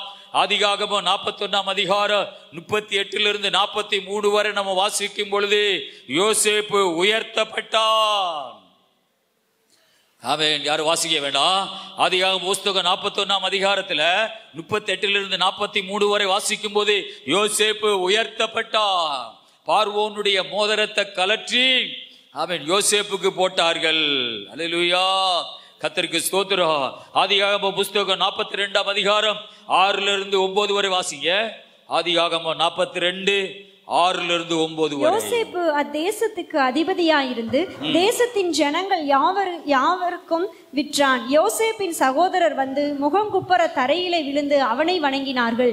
யோசேப்பு அவர்களை பார்த்து தன் சகோதரர் என்று அறிந்து கொண்டான். அறிந்தும் அறியாதவன் போல கடினமாய் அவர்களோட பேசி, நீங்கள் எங்கே இருந்து வந்தீர்கள் என்று கேட்டான். அதற்கு அவர்கள், கானான் தேசத்திலிருந்து தானியம் கொள்ள வந்தோம் என்றார்கள். யோசேப்பு அவர்களை தன் சகோதரர் என்று அறிந்தும் அவர்கள் அவனை அறியவில்லை. யோசேப்பு அவர்களை குறித்து தான் கண்ட சொப்பனங்களை நினைத்து அவர்களை நோக்கி, நீங்கள் வேவுக்காரர், தேசம் எங்கே திறந்து கிடக்கிறது என்று பார்க்க வந்தீர்கள் என்றான். அல்லேலூயா. பாருங்கள், இந்த சொப்பனம் எங்கே எப்போ நிறைவேறுது என்றால் இப்போ நிறைவேறுகிறது. அல்லேலூயா. கர்த்தருக்கு மகிமை உண்டாவதாக. யோசேப்புடைய சகோதரர்கள் அவை வந்து தரை மட்டும் குப்பர விழுந்து அவனை வணங்கினார்கள். அல்லேலூயா. 6ஆம் வசனத்தில் இருக்கிறது. 42 அதிகாரம் ஆதியாகமம் 42 6ஆம் அதிகாரத்துல யோசேப்பு அந்த தேசத்துக்கு அதிபதியாக இருந்து தேசத்தின் ஜனங்கள் யாவருக்கும் நெல்ல அரிசியை விற்றான். யோசேப்பின் சகோதரர் வந்து முகங்குப்புற தரையிலே விழுந்து அவனை வணங்கினார்கள். என்னுடைய நெல் கதிர் நேர இருக்கிறது, உங்களுடைய நெல்லு கதிரெல்லாம் என்னை வணங்கி இருக்கிறது. நெல்லுக்காகத்தான் இங்க வந்திருக்கிறாங்க. அல்லேலூயா. அரிசிக்காகத்தான் யோசேப்பை தேடி வந்திருக்கிறாங்க. ஆமீன். அப்போ சொல்லுகிறான், தான் கண்ட சொப்பனத்தை நினைத்து. அல்லேலூயா. கர்த்தருக்கு மகிமை உண்டாவதாக. யோசேப்பு அவர்களை குறித்து தான் கண்ட சொப்பனங்களை நினைத்து, ஆமீன் அப்படின்னு இருக்குது. அந்த சொப்பனத்தை நினைக்கிறான். கொஞ்சம் நீங்க யோசித்து பாருங்க. அந்த சொப்பனத்தை அவன் மறக்காதவனா இருக்கிறான். அதையே நினைச்சுக்கிட்டே வாழ்றவனா இருக்கிறான். அதை நினைச்சுக்கிட்டு தான் போத்திபாரின் மனைவிக்கு விலகி ஓடினா. அதை நினைச்சுக்கிட்டு தான் சகோதரர்களை பகைக்கல. அந்த தேவன் கொடுத்த அந்த தரிசனத்தை நினைச்சுக்கிட்டே இருக்கான். அந்த சொப்பனத்தை நினைத்து. அல்லேலூயா. ஓ, நம்முடைய ஆண்டவர் எவ்வளவு நல்லவர். ஒரு அல்லேலூயா சொல்லுங்க. அல்லேலூயா. ஆமென். எத்தனை வருஷம் கழிச்சு நடக்கிறது. 17வது வயதுல அவன் அவனுடைய அப்பனை விட்டு பிரிகிற யோசேப்பு. அல்லேலூயா. பார்வோனுக்கு முன்னே நிற்கும் பொழுது 30 வயது. இயேசு 30 வயதுல ஊழியத்தை செய்ய தொடங்கினார். ஆமென். யோவான் ஸ்நானுக்கு முன்னாடி ஞானஸ்நானம் எடுத்தார். யோசேப்புக்கு 30 வயது பார்வோனுக்கு முன்னே நிற்கும் பொழுது. இப்போ அவனுக்கு 2 குழந்தைகள் பிறந்துருச்சு. அல்லேலூயா. 17 வயதில் அப்பனை விட்டு பிரிகிற யோசேப்பு. நாமே இப்போ எத்தனையோ வருஷம் ஆயிருச்சு. அல்லேலூயா. இப்போ அந்த சொப்பனம் நிறைவேறுகிறது. அல்லேலூயா. ஒரு கிட்டத்தட்ட 20 வருஷத்துக்கு மேல ஆமென் அவர் காத்திருக்கிறவனா, அந்த சொப்பனத்தை நினைத்து கொண்டே இருக்கிறவனா. ஆனா ஆசீர்வாதமா வாழ விரும்பாதவர்கள் சொப்பனம் அப்படி கண்டாலும் அதை பொருட்படுத்த மாட்டாங்க. அல்லேலூயா. அதை பெருசா எடுத்துக்கொள்ள மாட்டாங்க. அதை நோட்ல எழுதி வை. அதை தேவனுடைய திட்டம். நீ இப்படித்தான் வாழணும்னு சொல்லி கடவுள் உனக்கு சொல்லுகிறார். ஆக அது நிச்சயமாய் உன் வாழ்க்கையிலே நடக்கும். ஆமென். ஒரு பெரிய மனிதனாக கர்த்தர் யோசேப்பை ஆசீர்வதித்தார். ஆமென். பல நாடுகளுக்கு தெரிகிற ஒரு மனிதனாக கர்த்தர் யோசேப்பை ஆசீர்வதித்தார். அந்த சொப்பனம் அங்கே நிறைவேறிற்று. அல்லேலூயா. இன்னும் ஒரு காரியத்தை நான் வாசித்து நான் முடிக்க போகிறேன். ஆதியாகமம் புஸ்தகம் 28ஆம் அதிகாரம் 10 - 22 வரை வாசிப்போம். ஆதியாகமம் 28. யாக்கோபு பெயர்சபாவை விட்டு புறப்பட்டு ஆரானுக்கு போக பிரயாணம் பண்ணி ஒரு இடத்திலே வந்து சூரியன் அஸ்தமித்தபடியினால் அங்கே ராத்தங்கி அவ்விடத்து கற்களில் ஒன்றை எடுத்து தன் தலையின் கீழ் வைத்து அங்கே நித்திரை செய்யும்படி படுத்துக்கொண்டான். அங்கே அவன் ஒரு சொப்பனம் கண்டான். இதோ, ஒரு ஏணி பூமியிலே வைக்கப்பட்டிருந்தது. அதன் நுனி வானத்தை எட்டி இருந்தது. அதிலே தேவதூதர் ஏறுகிறவர்களும் இறங்குகிறவர்களுமாய் இருந்தார்கள். அதற்கு மேலாக கர்த்தர் நின்று, நான் உன் தகப்பனாகிய ஆபிரகாமின் தேவனும் ஈசாக்கின் தேவனுமாகிய கர்த்தர். நீ படுத்திருக்கிற பூமியை உனக்கும் உன் சந்ததிக்கும் தருவேன். உன் சந்ததி பூமியின் தூளை போல் இருக்கும். நீ மேற்கேயும் கிழக்கேயும் வடக்கேயும் தெற்கேயும் பரம்புவாய். உனக்குள்ளும் உன் சந்ததிக்குள்ளும் பூமியின் வம்சங்கள் எல்லாம் ஆசீர்வதிக்கப்படும். நான் உன்னோடே இருந்து நீ போகிற இடத்தில் எல்லாம் உன்னை காத்து இந்த தேசத்திற்கு உன்னை திரும்பி வரப்பண்ணுவேன். நான் உனக்கு சொன்னதை செய்யும் அளவும் உன்னை கைவிடுவதில்லை என்றான். யாக்கோபு நித்திரை தெளிந்து விழித்தபோது, மெய்யாகவே கர்த்தர் இந்த ஸ்தலத்தில் இருக்கிறார். இதை நான் அறியாதிருந்தேன் என்றான். அவன் பயந்து, இந்த ஸ்தலம் எவ்வளவு பயங்கரமாயிருக்கிறது! இது தேவனுடைய வீடே அல்லாமல் வேறல்ல, இது வானத்தின் வாசல் என்றான். அதிகாலையிலே யாக்கோபு எழுந்து தன் தலையின் கீழ் வைத்திருந்த கல்லை எடுத்து அதை தூணாக நிறுத்தி அதன் மேல் எண்ணெய் வார்த்து அந்த ஸ்தலத்திற்கு பெத்தேல் என்று பெயரிட்டான். அதற்கு முன்னே அவ்வூருக்கு லூஸ் என்று பெயர் இருந்தது. அப்பொழுது யாக்கோபு, தேவன் என்னோட இருந்து நான் போகிற இந்த வழியிலே என்னை காப்பாற்றி உண்ண ஆகாரமும் உடுக்க வஸ்திரமும் எனக்கு தந்து என்னை தன் தகப்பன் வீட்டிற்கு சமாதானத்தோட திரும்பி வர பண்ணுவாரானால் கர்த்தர் எனக்கு தேவனாய் இருப்பார். நான் தூணாக நிறுத்தின இந்த கல் தேவனுக்கு வீடாகும். தேவரீர் எனக்கு தரும் எல்லாவற்றிலும் உமக்கு தசம பாகம் செலுத்துவேன் என்று சொல்லி பொருத்தனை பண்ணி கொண்டான். இந்த யாக்கோபு ஸ்தோத்திரா தன்னுடைய அண்ணன் ஏசாவோடு அவை சில பிரச்சனைகள் நிமித்தமாக அவன் லாபானுடைய வீட்டுக்கு அவங்க அம்மா வார்த்தையை கேட்டு போகிறா. அல்லேலூயா. பாருங்கள், இந்த யாக்கோபு, அதாவது யோசேப்புடைய அப்பா யாக்கோபு, சகோதரனாகிய ஏசாவோடே இந்த வீட்டுக்குள்ள கொஞ்சம் பிரச்சனைகள்ல கிடக்கும் பொழுது கடவுள் அவனுக்கு தரிசனம் கொடுக்கவில்லை. அல்லேலூயா. ஏன் தரிசனம் கொடுக்கலைன்னா, நீயும் உன்னுடைய அண்ணனு ஒரு வீட்டுக்குள்ள ஸ்தோத்திரா ஒரு கசப்போடு ஆமென், ஸ்தோத்திரம். அவனுடைய ஆசீர்வாதங்களை இவன் எடுக்க அப்படின்னு ஒரு எண்ணத்துல அவங்க இருந்து கொண்டு இருக்கிறாங்க. ஆக அந்த மாதிரி ஒரு நிலைமையில இருக்கும் பொழுது கடவுள் திட்டம் நம்ம மேல, அந்த சொப்பனம் நம்ம மேல வராது. அதில் இருந்து நாம விலகும் பொழுதுதான் கடவுள் நம்ம மேல வச்சிருக்கிற திட்டத்தை குறித்து கடவுள் நம்மோடு பேசுவார். அல்லேலூயா, கர்த்தருக்கு ஸ்தோத்திரம். நீ ஆண்டவருடைய ஆசீர்வாதத்தை பெறணும்னா நீ சமாதானத்தை தேடி, அல்லேலூயா, நீ அந்த இடத்துக்குள்ள ஒரே மோட்டிவா ஒரே பிரச்சனையா இருக்கிறதை விட அதை விட்டுட்டு நீ சமாதானத்தை தேடி அதை பின்தொடர்ந்து அதை விட்டு விலகி வரும்போது, அந்த ஊரை விட்டு அந்த வீட்டை விட்டு விலகி வரும்போது ஆபேல் இருட்டில் படுத்து கிடக்கிறான். வானத்துக்கு பூமிக்கும் ஒரு ஏணி வைக்கப்பட்டிருந்தது. அல்லேலூயா, கர்த்தருக்கு ஸ்தோத்திரம். ஆனா ஆண்டவருக்கு ஒரு நல்ல வாழ்க்கை வாழும் பொழுது அநேக ஆசீர்வாதங்களை ஒரு மனிதனுக்கு கொடுக்க முடியும். அல்லேலூயா. யாருக்கு இந்த உலகத்துல பிரியமா வாழ விரும்புகிறியோ இல்லையோ, இந்த தெய்வத்துக்கு பிரியமா வாழணும். ஆனா இதுக்கு பிரியமா நீ வாழ நினைக்கும் பொழுது சில பாடுகள் இருக்கும். யோசேப்பை போல சில நெருக்கத்துல போகலாம். அல்லேலூயா, கர்த்தருக்கு ஸ்தோத்திரம். பாருங்க, வானத்துக்கு பூமிக்கு ஒரு ஏணி வைக்கப்பட்டிருந்தது. அதுல தேவ தூதர்கள் இறங்குகிறது ஏறுகிறதுமா இருந்தார்கள். அதுக்கு மேலே கர்த்தர் நின்று, நான் உன் தகப்பனாகிய ஆபிரகாமின் தேவனும் ஈசாக்கின் தேவனுமாகிய கர்த்தர், நீ படுத்திருக்கிற இந்த பூமியை உனக்கு உன் சந்ததிக்கும் தருவே. அல்லேலூயா, கர்த்தருக்கு ஸ்தோத்திரம். அதாவது நீ படுத்திருக்கிற தேசம் ஒரு கானான் தேசம், வருங்காலத்தில் இஸ்ரவேல் தேசமா மாறப்போகிற ஒரு தேசம். அல்லேலூயா, இந்த தேசத்தை நான் ஒரு சந்ததிக்கு நான் தருவேன். உன் சந்ததி பூமியின் தூளை போல இருக்கும். நீ மேற்கையும் கிழக்கையும் வடக்கையும் தெற்கையும் பரம்புவாய். உனக்குள்ளும் உன் சந்ததிக்குள்ளும் பூமியின் வம்சங்கள் எல்லாம் ஆசீர்வதிக்கப்படும். இது ஒரு தரிசனம், இது ஒரு சொப்பனம். அல்லேலூயா, வானத்துக்கு பூமிக்கு ஒரு ஏணி வைக்கப்பட்டிருக்கிறது. அல்லேலூயா, தேவ தூதர்கள் இறங்குகிற ஏறுகிறதுமாய் அந்த இடத்துல காணப்படுகிறார்கள். மேலே கர்த்தர் இருக்கிறார். அல்லேலூயா, ஸ்தோத்திர. பவுல் சொல்லுகிறார், நீங்கள் ஆயிரமான பரிசுத்தவான்களிடத்திலே வந்து சேர்ந்தீர்கள், கோடி கோடி தூதர்களிடத்திலே வந்து சேர்ந்தீர்கள். அல்லேலூயா, ஆமென். கோடிக்கணக்கான தூதர்களிடத்திலே நான் வந்து சேர்ந்திருக்கிறோம். நம்ம ஆண்டவர் சேனைகளின் கர்த்தரா இருக்கிறார். அல்லேலூயா, ஆமென், ஸ்தோத்திரா. உங்களை யாராவது தொட்டா எத்தனை தூதர்கள் வருவார்கள்? ஆயிரமான தேவ தூதர்கள் வருவார்கள். அல்லேலூயா, கர்த்தருக்கு மகிமை உண்டாவதாக. அநேக தூதர்கள் இறங்குகிற ஏறுகிற ஒரு இடமாக இருந்தது. மேலே கர்த்தர் நின்று அவனுக்கு ஆண்டவர் வாக்குத்தத்தங்களை கொடுக்கிறார். உன் சந்ததி பூமியின் தூளை போல இருக்கு. அப்படின்னா உன் சந்ததி பூமியிலே நிறைய திரளான சந்ததிகள் பெருகுவார்கள்.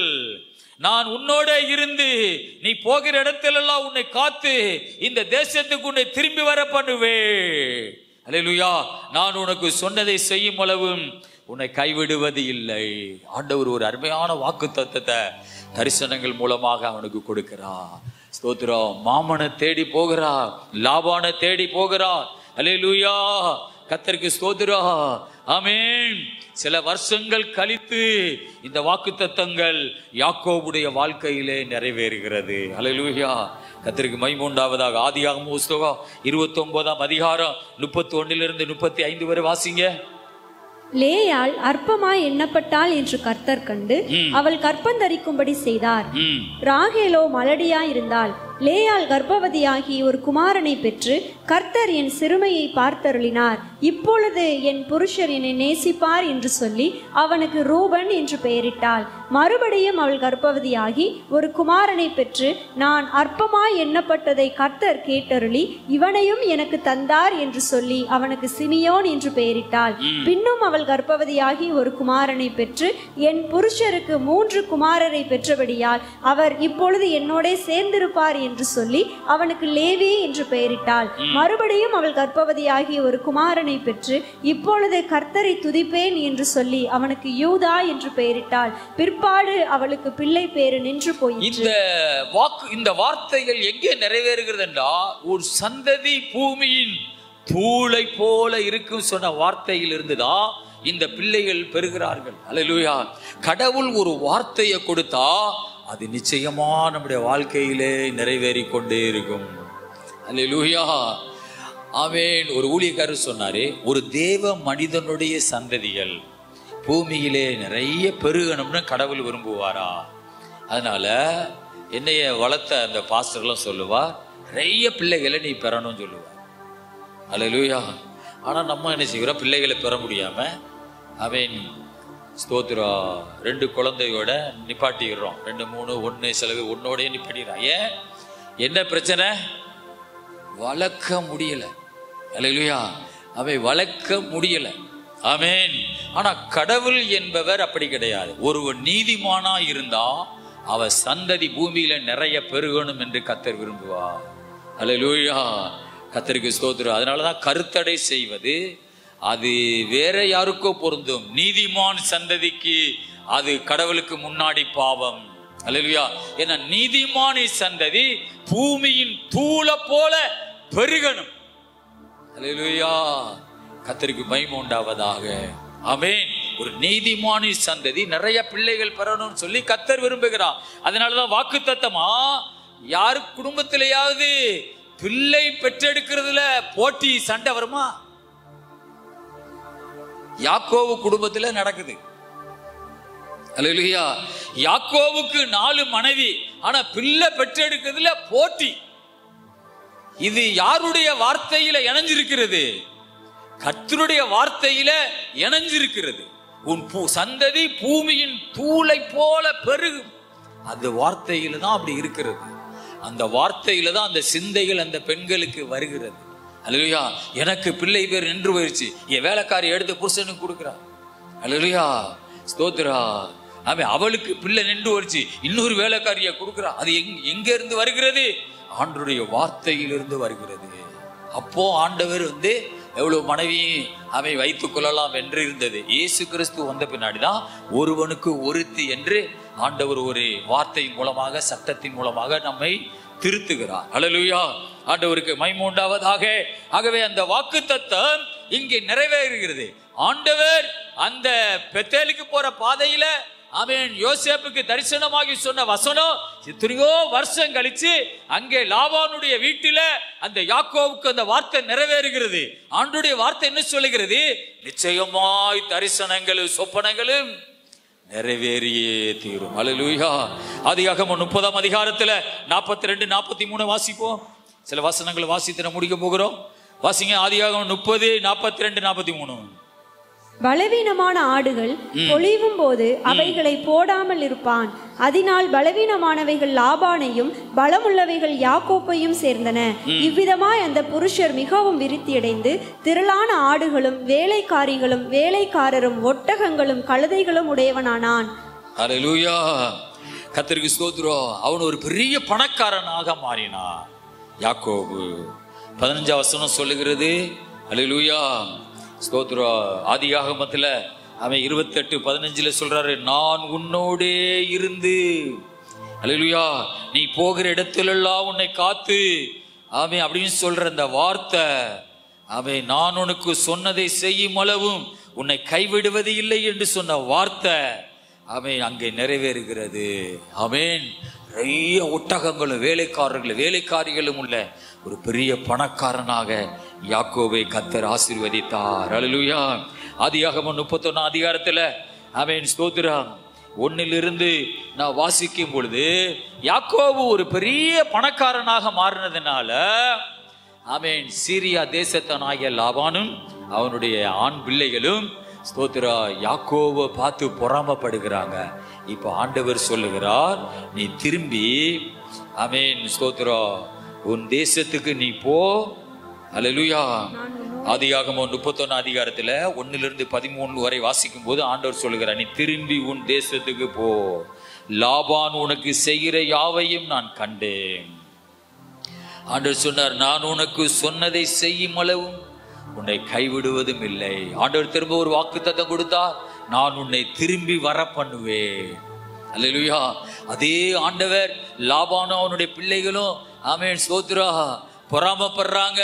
ஆமென். யாக்கோபு ஒரு பெரிய ஆசீர்வாதமா வந்ததுனால பொறாமப்படுறாங்க. அப்ப ஆண்டவர் யாக்கோபுக்கு தரிசனமாகி, உன் தேசத்துக்கு உன் அப்பா வீட்டுக்கு திரும்பி போ, லாபான் உனக்கு செய்கிற யாவையும் நான் கண்டே. அவன் வசதி ஆகுறான்னு சொல்லி சம்பளத்தை மாத்திட்டே இருந்தான். அல்லேலூயா, கர்த்தருக்கு ஸ்தோத்திரம். ஆண்டவர் சொல்றாரு, லாபான் உனக்கு செய்கிற யாவையும் நான் கண்டே. அல்லேலூயா, கர்த்தருக்கு ஸ்தோத்திரம். ஆண்டவர் பார்க்கிறா. ஆமென். ஆண்டவருடைய கண்கள் உனக்கு விரோதமா தீமை செய்கிறவர்களை கடவுள் பார்க்கிறார். லாபான் உனக்கு செய்கிற யாவையும் நான் கண்டே. அல்லேலூயா. ஆதியாகமம் 31 அதிகாரத்துல ஸ்தோத்திரம் 22 29 வரை வாசிக்கும் பொழுது, அவன் யாக்கோபு தன்னுடைய மனைவி பிள்ளைகளை எல்லாம் மிருகங்களை எல்லாம் கூட்டிக்கிட்டு ஓடுறான். அப்போ இந்த லாபானும் அவனுடைய அவன் வேலைக்காரர்களும் பிள்ளைகளும் அவங்கள விரட்டிட்டு போறாங்க. என்ன நோக்கத்தோடு விரட்டிட்டு போறாங்க தெரியுமா? யாக்கோபை அடிச்சு கொன்னுட்டு, அவனுடைய வேலைக்காரர்கள் எல்லாம் அடிச்சு கொன்னுட்டு, அவனுடைய பெண் பிள்ளைகளையும் அந்த ஆடு மாடுகளை எல்லாம் திருப்பி ஓடிக்கிட்டு வரணும் தான் போறாங்க. ஏன்னா லாபான் ஒரு சூனியம் பார்க்கிறவன். அல்லேலூயா, அவன் ஒரு சீரியா தேசத்தான். ஆனா அந்த இரவு ஆண்டவர் அவன் ஸ்தோத்திரா அவனுக்கு சொப்பனத்தில் தோன்றி சொல்லுகிறார். அந்த வசனத்தை வாசிங்க. அந்த வசனம் மட்டும். அந்த இரவு தேவன் என்னை, அன்று ராத்திரி தேவன் சீரியா தேசத்தானாகிய லாபானுக்கு சொப்பனத்தில் தோன்றி, நீ யாக்கோபோடே நன்மையே அன்றி தீமை ஒன்றும் பேசாதபடிக்கு எச்சரிக்கையாயிரு என்றார். ஹல்லேலூயா. ஆண்டவர் லாபானுக்கு சொப்பனத்திலே தரிசனமாகி, யாக்கோபிடத்தில் நன்மையே அன்றி தீமை ஒன்று பேசாதபடி எச்சரிக்கையாயிரு. நான் இந்த வசனத்தை வாசிக்கும் போது நானே யோசிப்பேன், ஒரு தேவ மனிதனோடு தேவன் இருப்பார் என்றால் அவனிடத்துல நன்மையைத்தான் பேசணுமே தவிர அவனிடத்துல தீமை ஒண்ணு பேசக்கூடாது. அல்லேலூயா, கர்த்தருக்கு ஸ்தோத்திரம். அவனிடத்துல நன்மை அப்படின்னா, நல்லா இருக்கியாப்பா, நல்ல சுகமா இருக்கிறியா, அவன் சாப்பிட்டியா, என்னப்பா இப்படி பிள்ளைகள்லாம் கூட்டிட்டு ஓடி வந்துட்ட, நாம சொல்லியிருந்தா உன்னை மேலதாளத்தோடு அனுப்பிடுவேனே, நன்மையை தான் நீ பேசணும். அவன் சொல்றான், உனக்கு தீமை செய்ய எனக்கு வல்லமை இருக்கிறது, ஆனா உன் தகப்பனுடைய தேவன் இந்த இரவு என்னை எச்சரித்தார் என்று லாபான் சொல்லுகிறார். ஏனென்றால் கடவுள் தன்னுடைய வாக்கு தத்தத்திலே உண்மையா இருக்கிறார். அது பொய் சொல்லுவதில்லை, மாறுவதில்லை, நடக்காமல் போவதில்லை. லாபான கடவுள் எச்சரிக்கிறார். அல்லேலூயா.